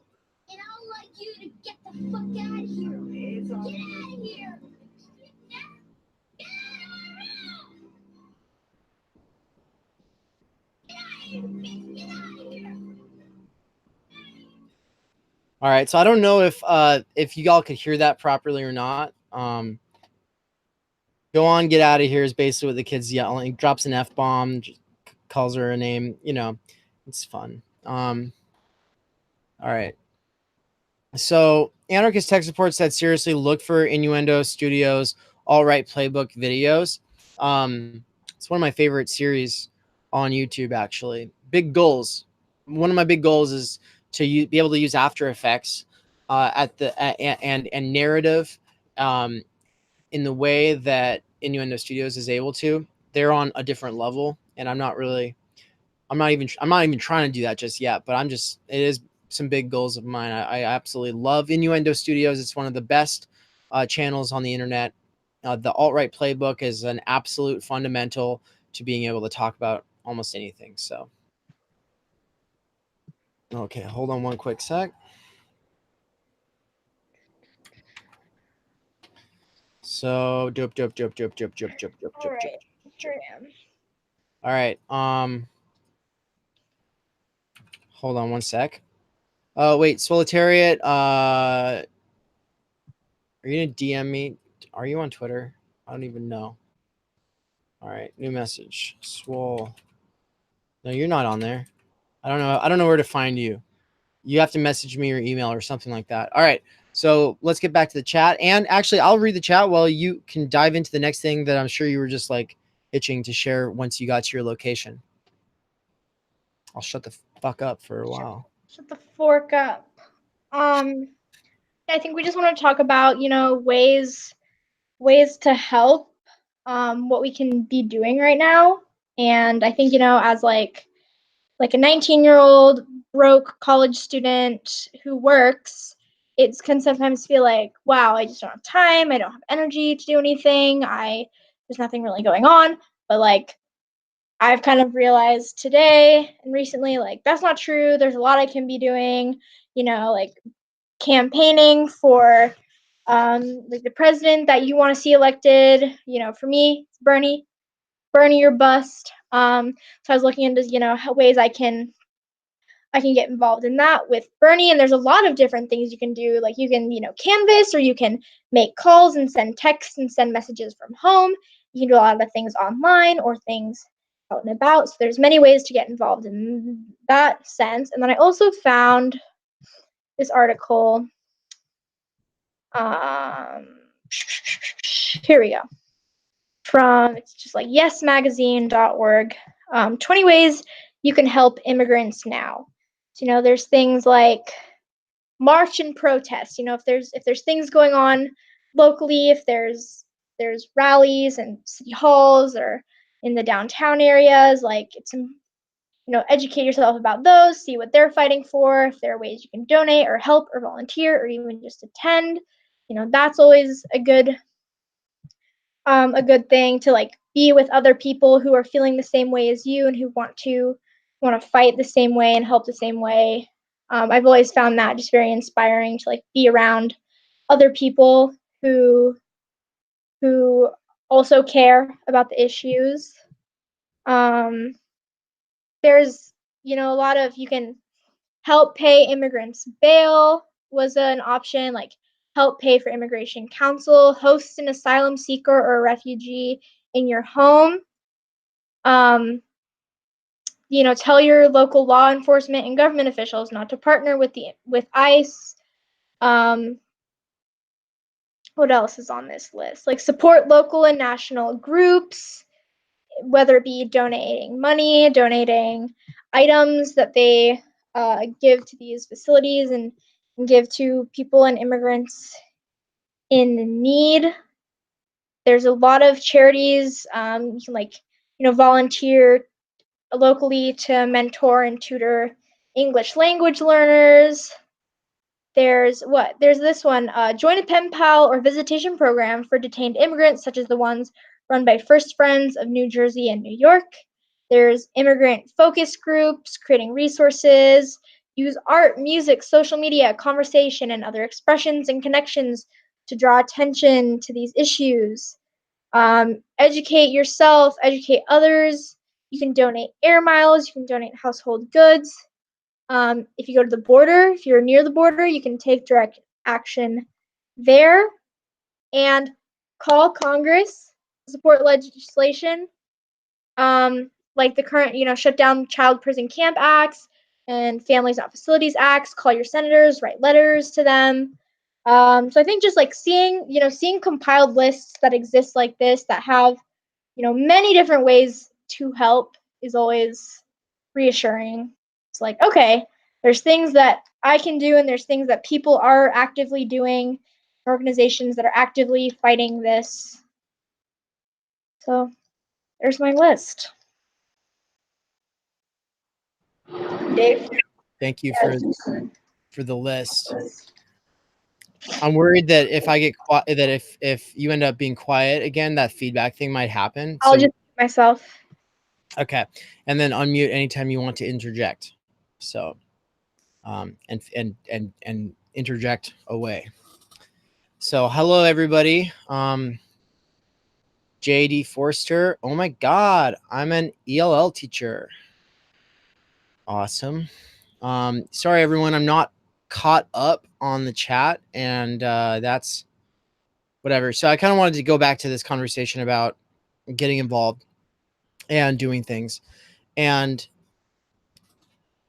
man, I don't know how serious Bo was, but his idea was about figuring out like how much different asylum seekers who need to be put up places like are going to be getting per month, or how much they're able to on average earn in a month or whatever, and figuring out how many it would take to purchase a house with property that's down the street from him right now, and to make the payments on the mortgage.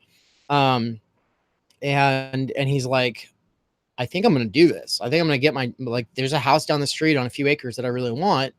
And this way they'd have a place, they'd be able to, adjust to America, and I would, do my best to like welcome them and, all this stuff. So, that sounds like the most direct form of action I've ever heard in my life. That's awesome. I'm kind of in a tiny house studio thing right now that wouldn't work, but I'm starting to, I was actually going to bring this up with Steve. I was going to be like, I don't know, Steve, did you see this? It's something we should totally do. Anyway, that's another conversation, but I definitely recommend it to everybody. Anarchist Tech Support says, I'm pretty sure the feedback was your phone. No, actually, so it's interesting. But this is basically, I guess, the way that Google Hangouts picks up on the audio through Anne's mic. It's very unique to Google. Because my laptop makes just like a little buzzing sound, and the microphone just decides to pick up on that and be really loud, so I'll just be on mute. So you guys don't have to deal with that. But it only starts to happen if she's quiet for a little bit, like if she's listening to me. So we learned that today when we were testing this, and then it was like, oh, okay, well, yeah, it doesn't work. So what were we talking about? Oh yeah, talking about ways of getting engaged. The other thing I wanted to say is like meetup.com is really cool. If you're not starting a group, it's free, I think, from my experience of it so far. I went to a group, just like I went to like my first meeting in the area that looked interesting. You can just click on all of your interests. You can start scrolling and seeing what's open. You can join groups. It's so much more straightforward. Something that sucks if you're into organizing or if you appreciate events. So basically, if you're most human beings who might use social media, this will probably apply to you in some way. And that's that Facebook has gotten worse for events, and that Meetup has gotten better. So the reason Facebook got worse was because they started wanting people to have to pay to boost their events. And, you know, I always use the page event function just to do stuff that I wanted to do, and like invite people and stuff like that, make it open. And it's just like, it doesn't show up for people the same way anymore unless you're boosting it, because Facebook's trying to get that money. And so Meetup, yeah, they get their money in their own ways, but it's less obstructive to getting the events in your face. So if you care about things like what's going on in the community, one way is the Meetup app. I officially, and at least for the until further notice, endorse it. So that's my experience of it so far. I met these lovely, mostly atheist folks at a skeptics community thing. People recovering from basically being ostracized from their families because they left religion. Something I identify with. I don't go to a lot of meetings like that normally. I'm not really a part of the skeptic community, not very actively, even though they did help me out of religion. The thing is just like, some of my people I always meet a couple of people who I just like, I'm so grateful that I met through things like that. And that's because, yeah, when you leave religion and you lose your family as a result, which isn't always how it works. Some people's families are chill, but if you were to lose, you know, your social supports, and you're kind of out there and vulnerable in the world, you know, and you need to connect with people, it can be amazing, which is just like as true when it comes to, you know, the gender center at Boise State or the diversity center. Fantastic places for people who don't really have a center to like find a place where they can meet other people. And, you know, I'll let Anne talk about that for a quick second. If you want to speak to it, do you want to talk about what's going on? Yeah, so recently, a representative of Boise, or not, an Idaho representative, wrote a letter to the new Boise State president, basically like asking her to not fund and not support diversity and inclusion efforts on campus anymore. So that included things like rainbow graduation, which is a graduation, little like intimate graduation ceremony for LGBTQ plus individuals and graduating students. Black graduation. I think she like criticized the like Black Alumni Association that's on campus.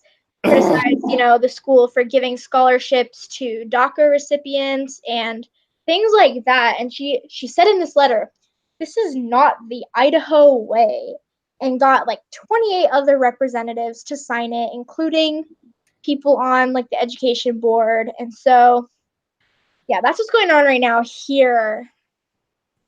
Basically, I don't, fuck if I know, it's fucking Idaho. Like, yeah, just trying to. They don't like those. They don't like seeing, you know, things that aren't for, I guess, for straight white people. Why do we need a diversity center? Why do we need a, you know, Black Student Alliance? So Yeah, it turns out because this institution that is supposed to be, you know, supplying us with like a good education, and part of that is saying like, hey, it doesn't really matter where you're from or what you're going through. Like, this is a place like where you should be able to focus on your learning and not be harassed. People who might have a need for that, who want to get together, uh, find themselves the recipients of this kind of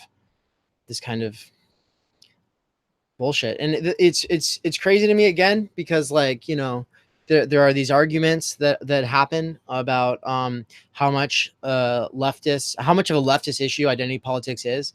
And the whole thing for me is like, it doesn't really matter whose issue it is. It just matters that like, yeah, there's ways that it can look like it can be bad praxis, or there's ways that it can be bad optics or whatever. There's ways that people can act like it's the end of history and it's the only thing that matters. But to act like it's just simply unimportant, and that people yeah, it honestly, I was really shocked. And I come from Idaho, and like, I shouldn't have been shocked. Idaho can't even add the words to make its laws inclusive for queer and trans people. Idaho is super backwards in a lot of ways, but something that aggressive is what's, you know, and without many people signing off on it, that's so frustrating. It's like shocking to see something like that just being directed at our new president. Hopefully, hopefully she will not she does not agree with anything in that letter, but at the same time, someone made the point that there are people who signed that who like provide funding to the school. So it's just this whole big scandal going on right now, and lots of action is being taken. There's a rally this Saturday at the Capitol. So It might,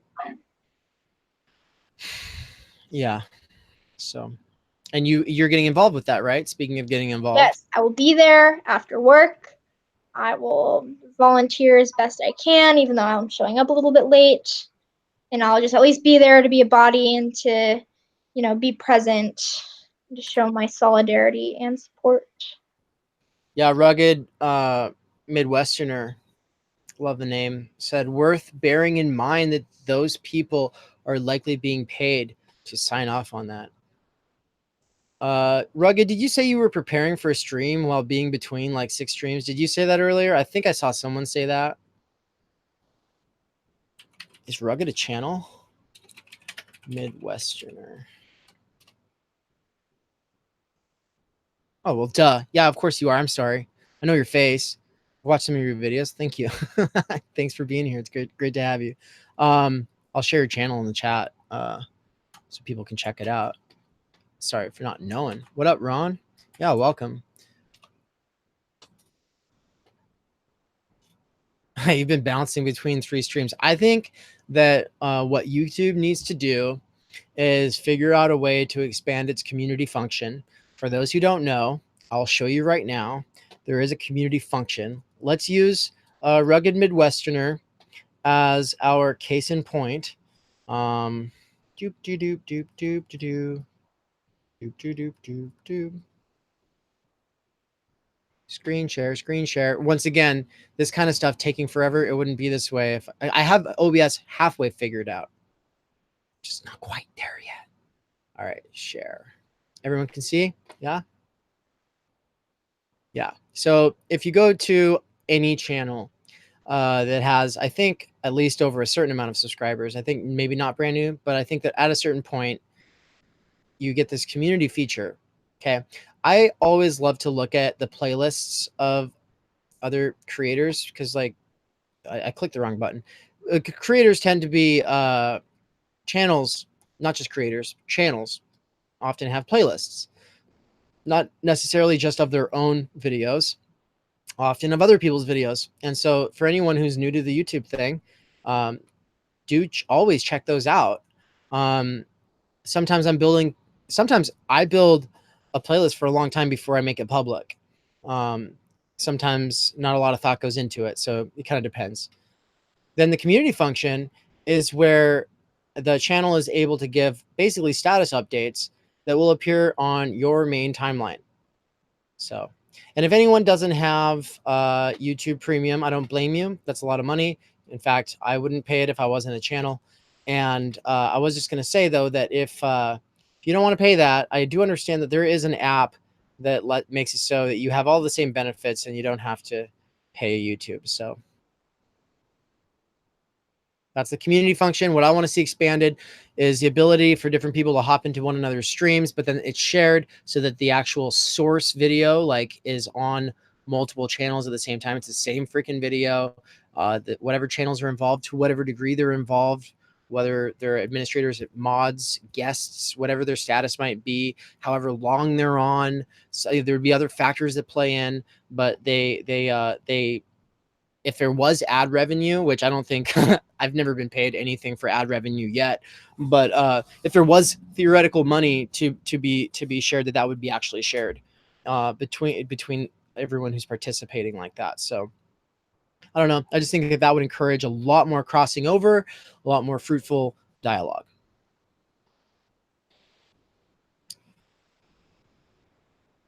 Rugged Midwesterner said, I am in fact literally the worst left tube channel. Actually, yeah, I'm being made an example of. It's just like, so you get the community tab when you have over 1,000 subscribers. Yeah, I want to share everyone. There's like this really weird there's like these arbitrary benchmarks YouTube sets. So I just got the what is it? The super chat function today, right? Well, what about other like things that I can't do? I can't do stories right now on my channel. You might, if you have the app especially, be able to see the different channels like post to their story, almost like it's Snapchat or Instagram or Facebook, where you're able to do that. Yeah, I'm not able to do that, and I think that I have to have something like 10,000 subscribers. And I was telling my brother the other day, I really literally don't want that. I don't want that. I don't want that many people right now. I'm trying to focus on developing Skillshare courses, and kind of the whole reason I want to get a stable enough footing on Patreon is so that I don't have to keep up with the Joneses of the algorithms, like, you know, what it wants of me. Because there's this kind of, oh, you're supposed to push out a ton of content like every day or every other day or a couple times a week, and it's supposed to be like timeless or timely, and a mixture of both. And I'm like, yeah, we can do stuff like this that's timely, but like, we're not trying to be a current affairs, conversation. I'm not trying to do that. I'm trying to do video essays, so I don't know. This place, the more the algorithm wants to undermine you for not pushing out as much content as fast, makes me just want to just go to Twitch and Skillshare. Skillshare is where you get classes. Twitch is where you just hang out. Whatever. I'm not going to leave YouTube. I'm just saying, I don't want to have to worry about getting to 10,000 subscribers. It's just stupid. But I do want to do stories. So there's that. So Anarchist Tech Support says an opt-in shared stream, 96 frames per second from our video listed on both channels, even if it is hosted on just one, would still be an improvement. Yeah. Swole says genius. Oh yeah, sorry, Ron, aka Rugged. Yeah, sorry, Ron. You told me to call you Ron earlier, and then I was already going back to calling you by your channel name. So noted. We could totally treat it like it's a TV channel, says Anarchist Tech Support. I know. Actually, I think that like the Surfs would be a really good 24-hour TV channel. I think the Surfs is currently the best option because they have two of them on the and it's growing fast, and they're already connected with a lot of people who like do daily shows and stuff like that, like Michael Brooks and Ben Burgess and these people, Destiny, stuff like that. I've thought a lot about how there should be an AM. We should basically be able to offer any AM station a package called like Bread TV, and Bread TV would be run by something like the Surfs, but obviously they'd bring some more people in on like some kind of like a board of trustees or something like that, representatives of whatever, and then they would basically, it'd be a 24-hour show, and they would feed it a lot of reruns, but then there would be like daily shows and stuff like that. So just saying, it's possible. And the thing is like, why did we all grow? I mean, why did Kali and I grow up hearing Rush Limbaugh all the time, conservative news host? Well, because there was a lot of money behind him, a lot of big oil, a lot of political interests, military, etc., that wanted to make sure that the working class, especially people who had a lot of time to think, people who are driving long distances specifically, will get really entrenched in a very simplistic way of framing everything. And they made it happen, and they did that. And if you drive long distances and you're not able to get your LTE or 3G or whatever it is as you're going places, because you lose service as you go, and this just happened to me recently. I started skimming the AM radios, and the first thing that comes on is Glenn Beck. And Glenn Beck is another conservative talk host. And besides, it's like Glenn Beck, Rush Limbaugh, Laura Lessinger, who's like a moral, she like gives people terrible relationship advice a lot of the time. Very, very stupid religious. Anyway, I'm just saying that like AM is dominated by that right now, and there's hardly liberal alternatives there. There's not like a leftist presence. So basically what Rush Limbaugh has is like a license package, like whatever AM radio stations can pay a certain amount, or his big funders pay the stations to play it. Either way, and so I don't know. Someone needs to head that up, but the Bread TV version. So anybody who wants to make that happen, you'll have all of my support. I mean, honestly, it would just expand the platforms of all of these people who are already independent enough through Patreon and stuff like that. So people who are already putting out all this content, they just reach more people. So I think everyone would be down with it. Okay. Anarchist tech support. We could totally treat it like it's a TV channel. Yeah, that was the comment that inspired that. And hi. I feel like I'm talking a lot. Hi. Hi. Yeah. So let's finish going through the chat and then like close out our thoughts. I know we have a few more notes probably on our list, don't we? In you commuting back to your house, I kind of like took over as host because you were no longer hosting the radio show. Yeah. But I mean, you probably, are there things left on this sheet that we wanted to go over? I don't think so. Okay. Yeah. So anybody wanted to say?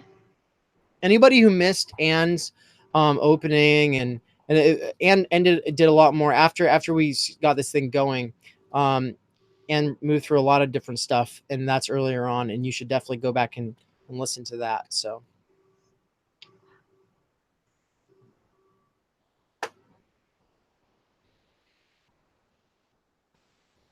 volunteer, protest, riot. Those are the three biggest options.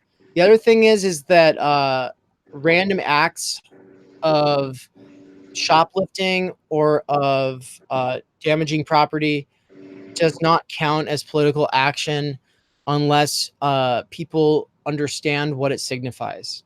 So that's why acts, whatever they are, have to be somewhat methodical. There has to be some kind of there has to be something that people can look to understand what's going on. It can't just be random stuff, because then they'll think, oh, it's just the local kids screwing around or whatever. It's like, no, this is directly related to what you see on your TV. Don't get twisted. Dangerous maybe. I like that idea. Steve, totally. There's not much money in AM radio anymore. I think it'd be an easy sell to offer content. I really think it would, especially if we took a lot of calls from angry people. That there was different day shows that like take calls from these, through the AM channels. That'd be so cool. Imagine a 96 frames per second says, imagine a 24/7 video stream licensing videos from Contra, Philosophy Tube, and the like. That's what I'm saying.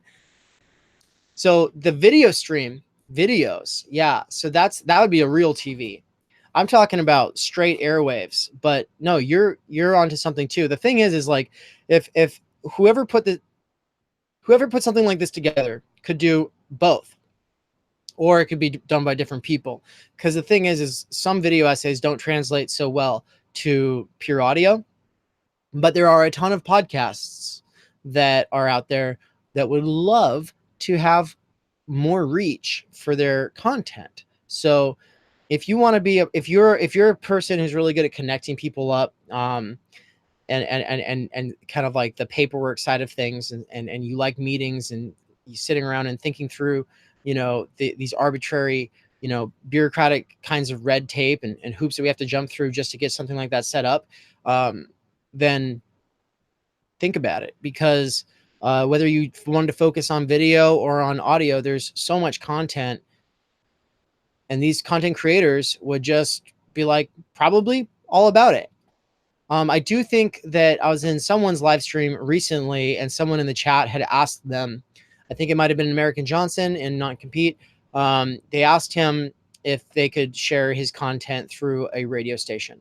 And I'd already been talking to Steve about this at the time, and Mikey, or the Dangerous maybe. Yeah, I'd already been talking to the two of them about this idea. But then a person is literally already doing it. It's already happening. They're just doing it for one station. The idea is to put a package together that you're able to then sell to these different stations. You know what I mean? Instead of just having a segment on a station, you have your own channel, or like you have your own station, or content that's appearing on different stations depending on how they sign up for it. So I did a little research on it, and where I'm at right now is that I'll just say it's not easy. Setting up your own radio station for like an area. Imagine that you wanted to catch the traffic going, in the Bay Area going into San Francisco.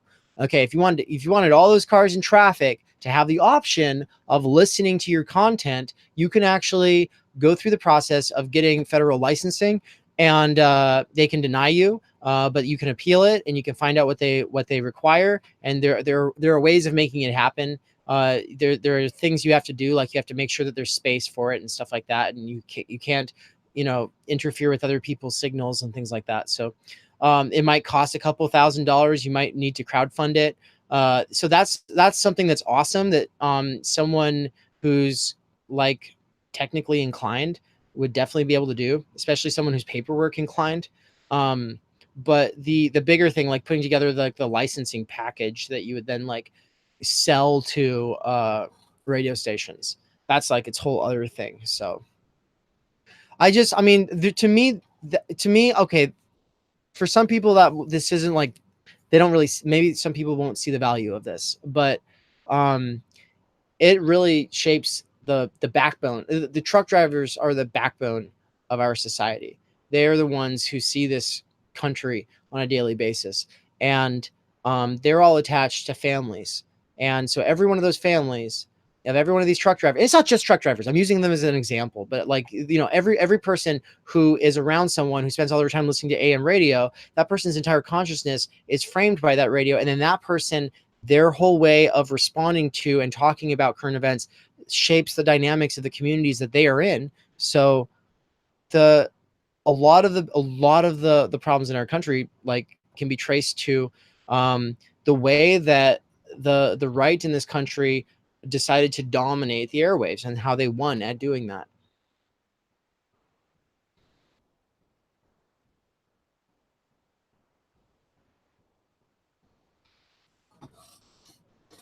Yeah, 96 FPS has a great point. The advantage of online is you self-sort your media diet for your political compass and views. A unified 24/7 stream would have to take stances or be inconsistent. Absolutely. So like, would Zero Books and non-compete be on the same channel, same station? They've never bickered like directly, but the thing is like, what is it? There would have to be certain standards about like, well, we are a pro-immigrant channel, and like we take that seriously, and immigrants are the working class just as much as everyone else, and anything that says otherwise is fascist. I would say that would have to be a strong, hard stance. Trans women are women, and trans rights would be a hard stance. There would be all sorts of things, but I would not be the person to lead up such a thing. This is way beyond what I'm. It's someone else would have to do it.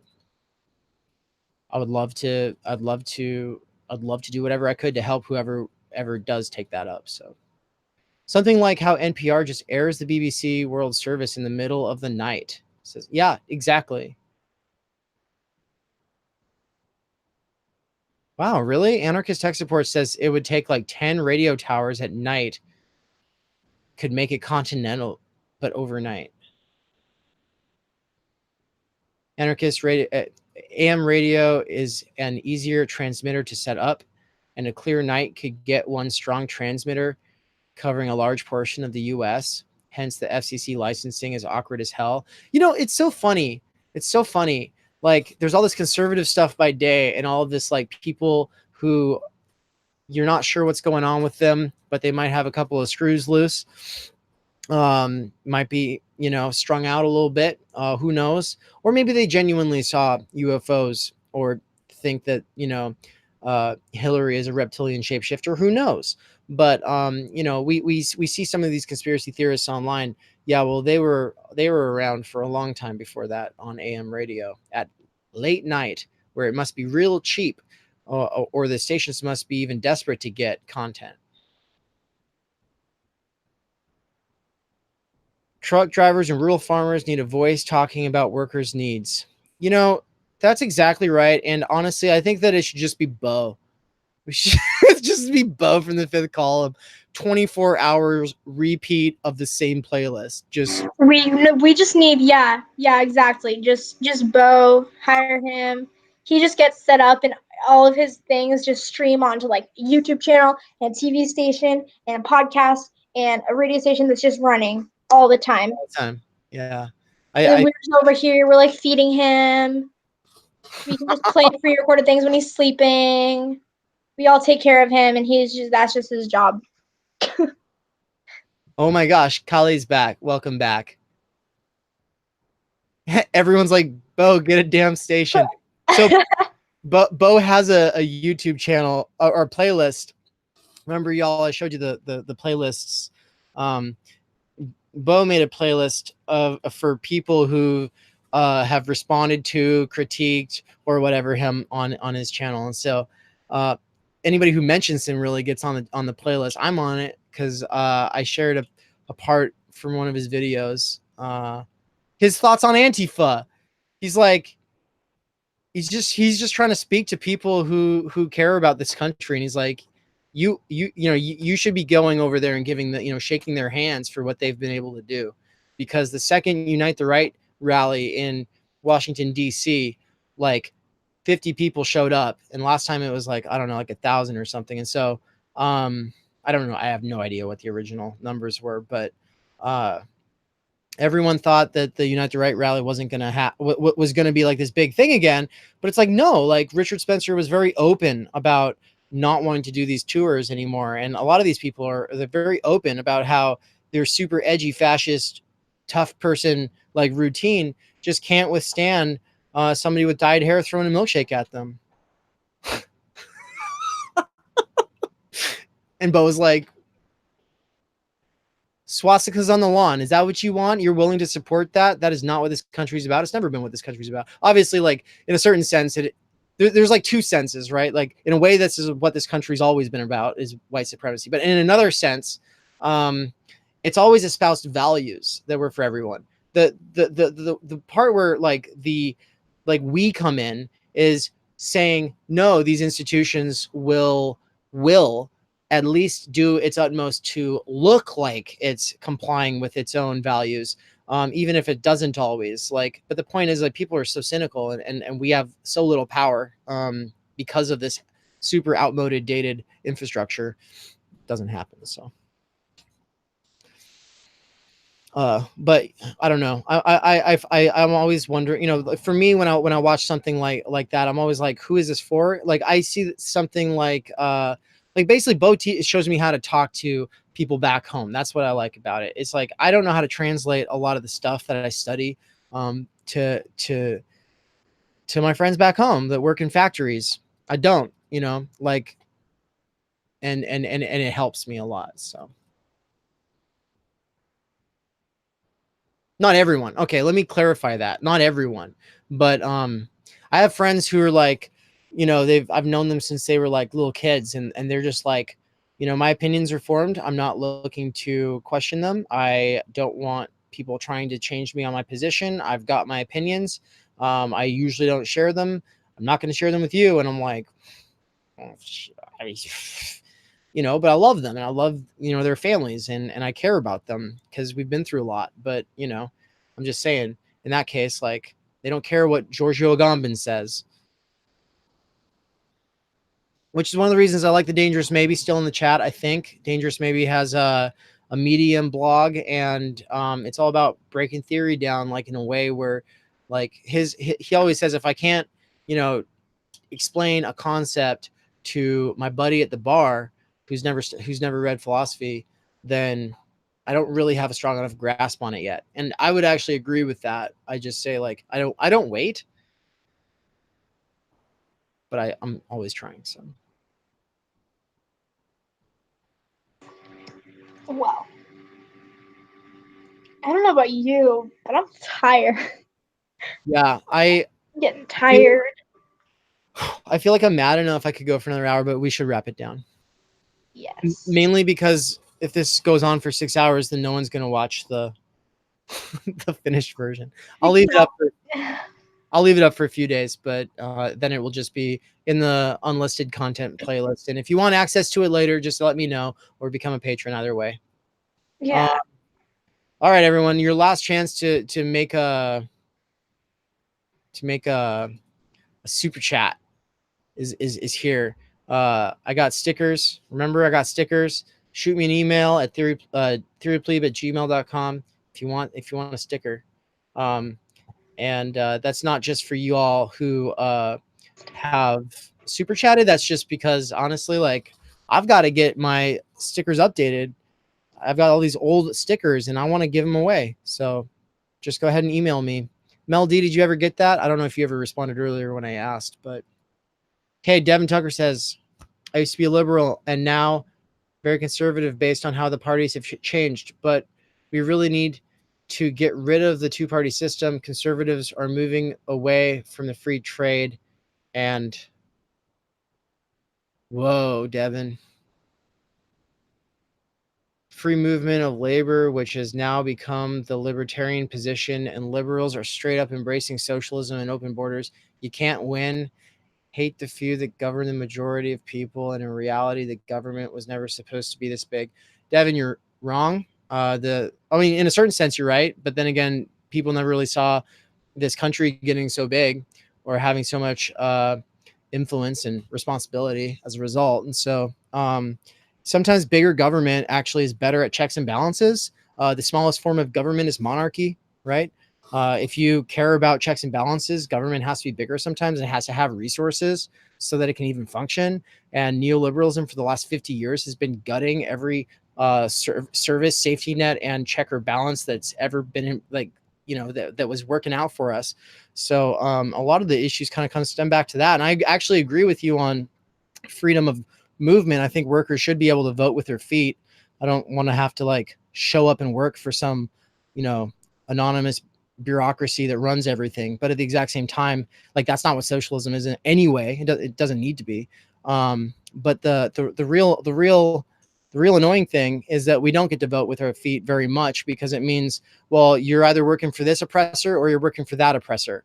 A lot of people, like, all the options are oppressive. And if you want to go do it yourself, it's still oppressive, because you have to measure your time, energy, and what it's worth by whatever is the average of socially necessary labor time for whatever good or service that you're offering. So it's inherent to the very structure of capitalism, because of technological advancement, which should be benefiting everybody, but instead is privatized, that we have to measure what we are worth against socially necessary labor time. But that's set by the advancement of the means of production, which are owned by a handful of people. And where do they get their wealth in the first place, except from robbing, raping, pillaging, taking land from other people, and just telling us that we were born into this class or that class, and that's just the way we have to deal with it. And now we're told basically that, oh, well, you're free to go work. Okay, for who? Against what?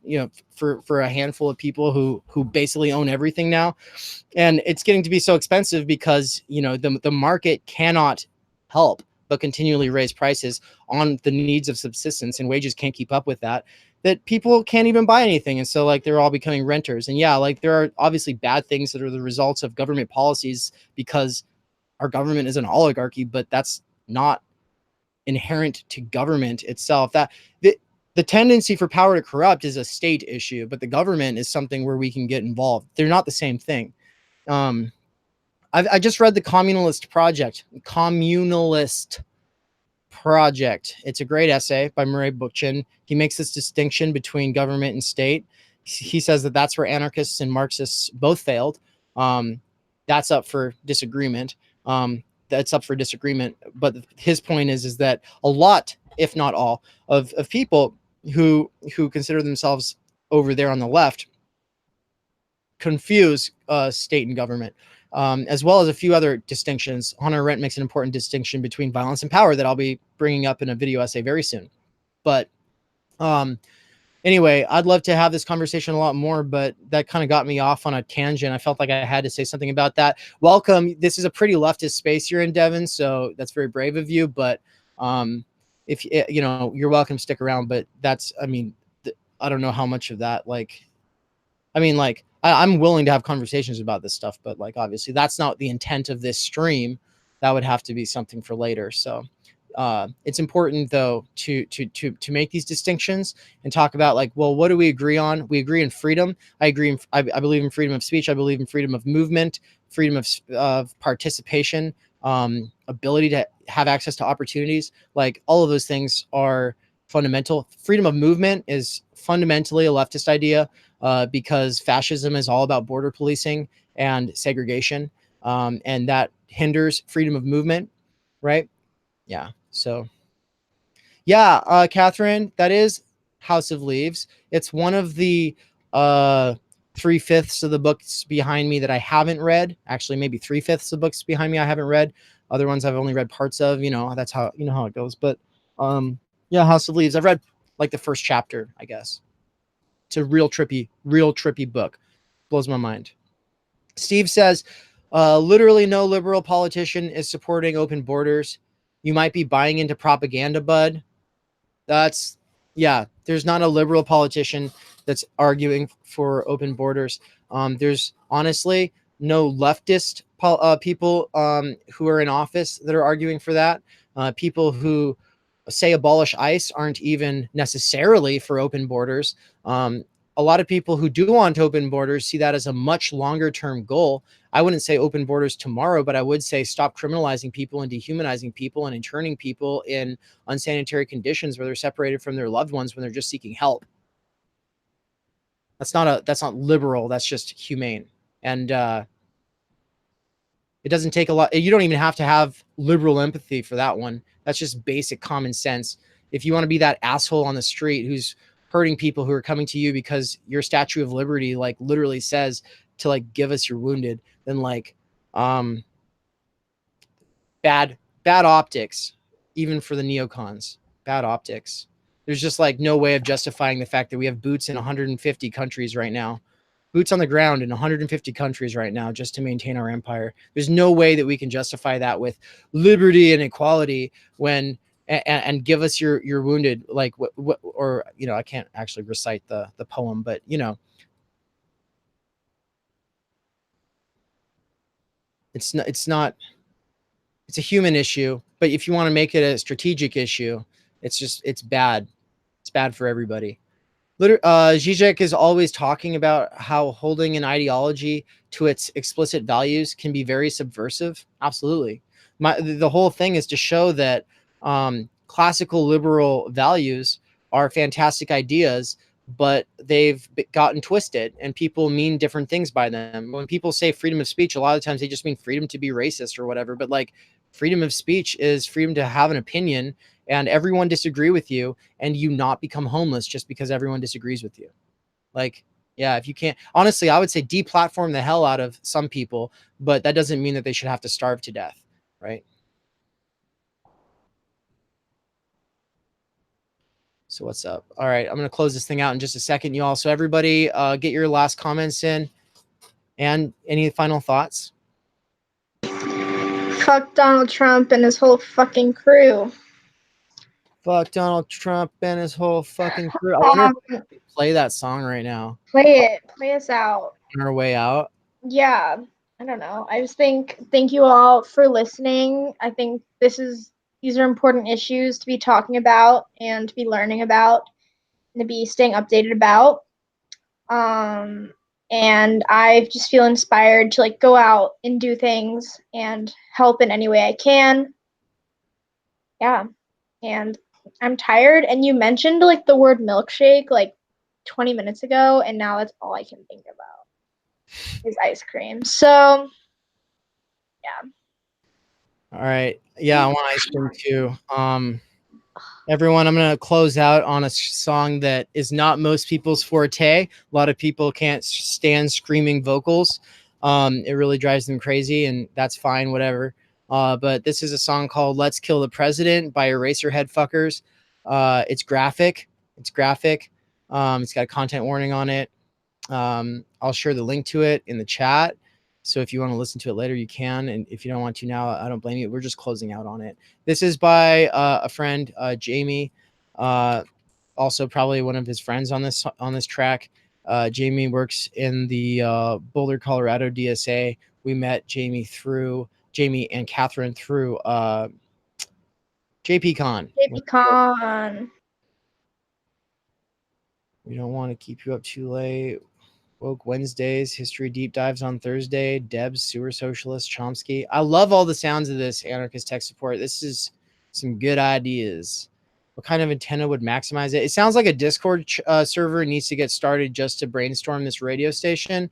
Anarchist tech support, do you have a Discord that people could join if they want to talk about this? It sounds like you know a lot of the necessary knowledge. So please share some way that people can talk more with you about that before I leave so I can give it a shout out. And so when people are watching this later, if they want to watch the live chat, they are able to in real time, whatever that is.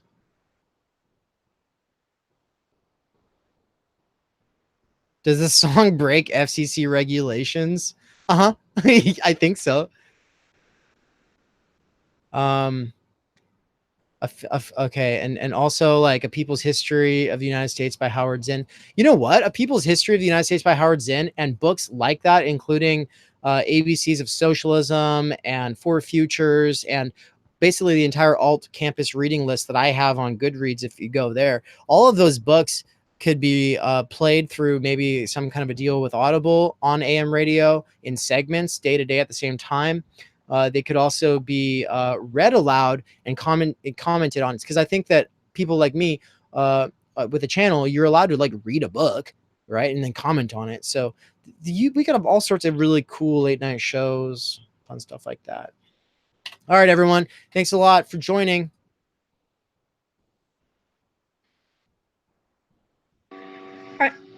Where's the song? Oh, I was letting you say goodbye first. Oh, bye, y'all. Y'all are cool. Thank you for joining us. I'm just ready. I'm ready to like jam out to fuck Donald Trump. All right, it's coming.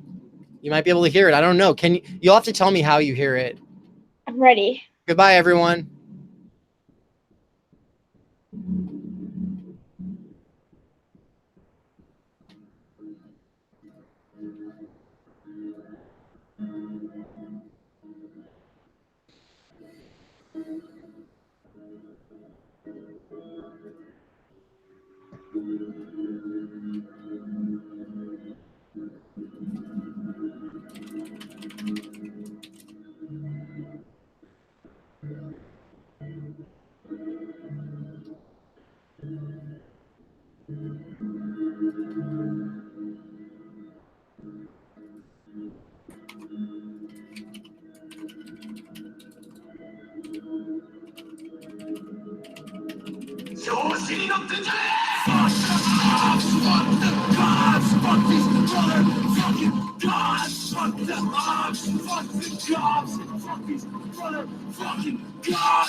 Fuck away, man, in a black suit with a bat in his hand, with a bat in his hand. Let's kill these motherfuckers for their let loose.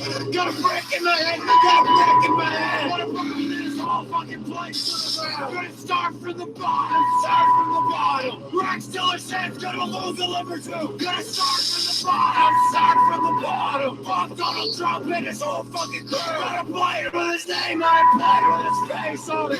Believe this Trump will get shot. Pigs to the whole of it, White supremacists get got. Balls to the chest, shipping balls to the chest. So the whole fucking riot's gonna get shot. And that'll be the last of them,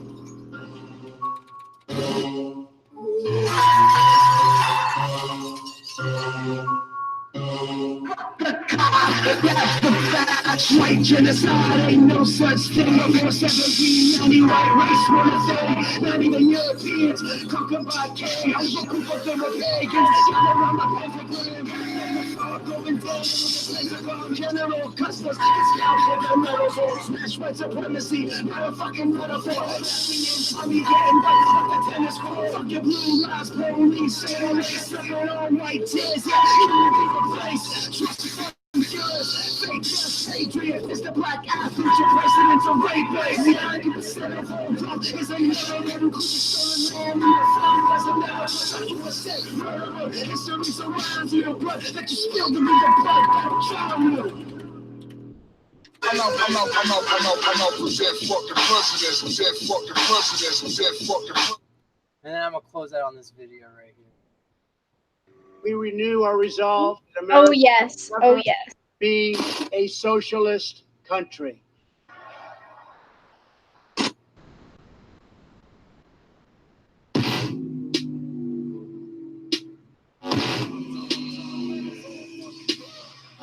It goes.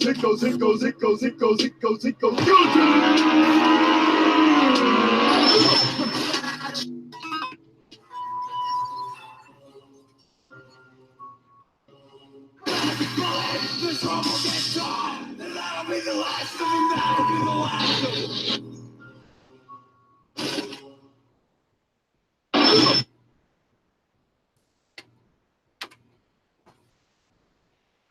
What a great way to end this live stream. I'm trying to say goodnight, but I can't pull up how to close this out. Help me. Okay, oh, there we go. All right, goodbye, everybody. Okay, bye.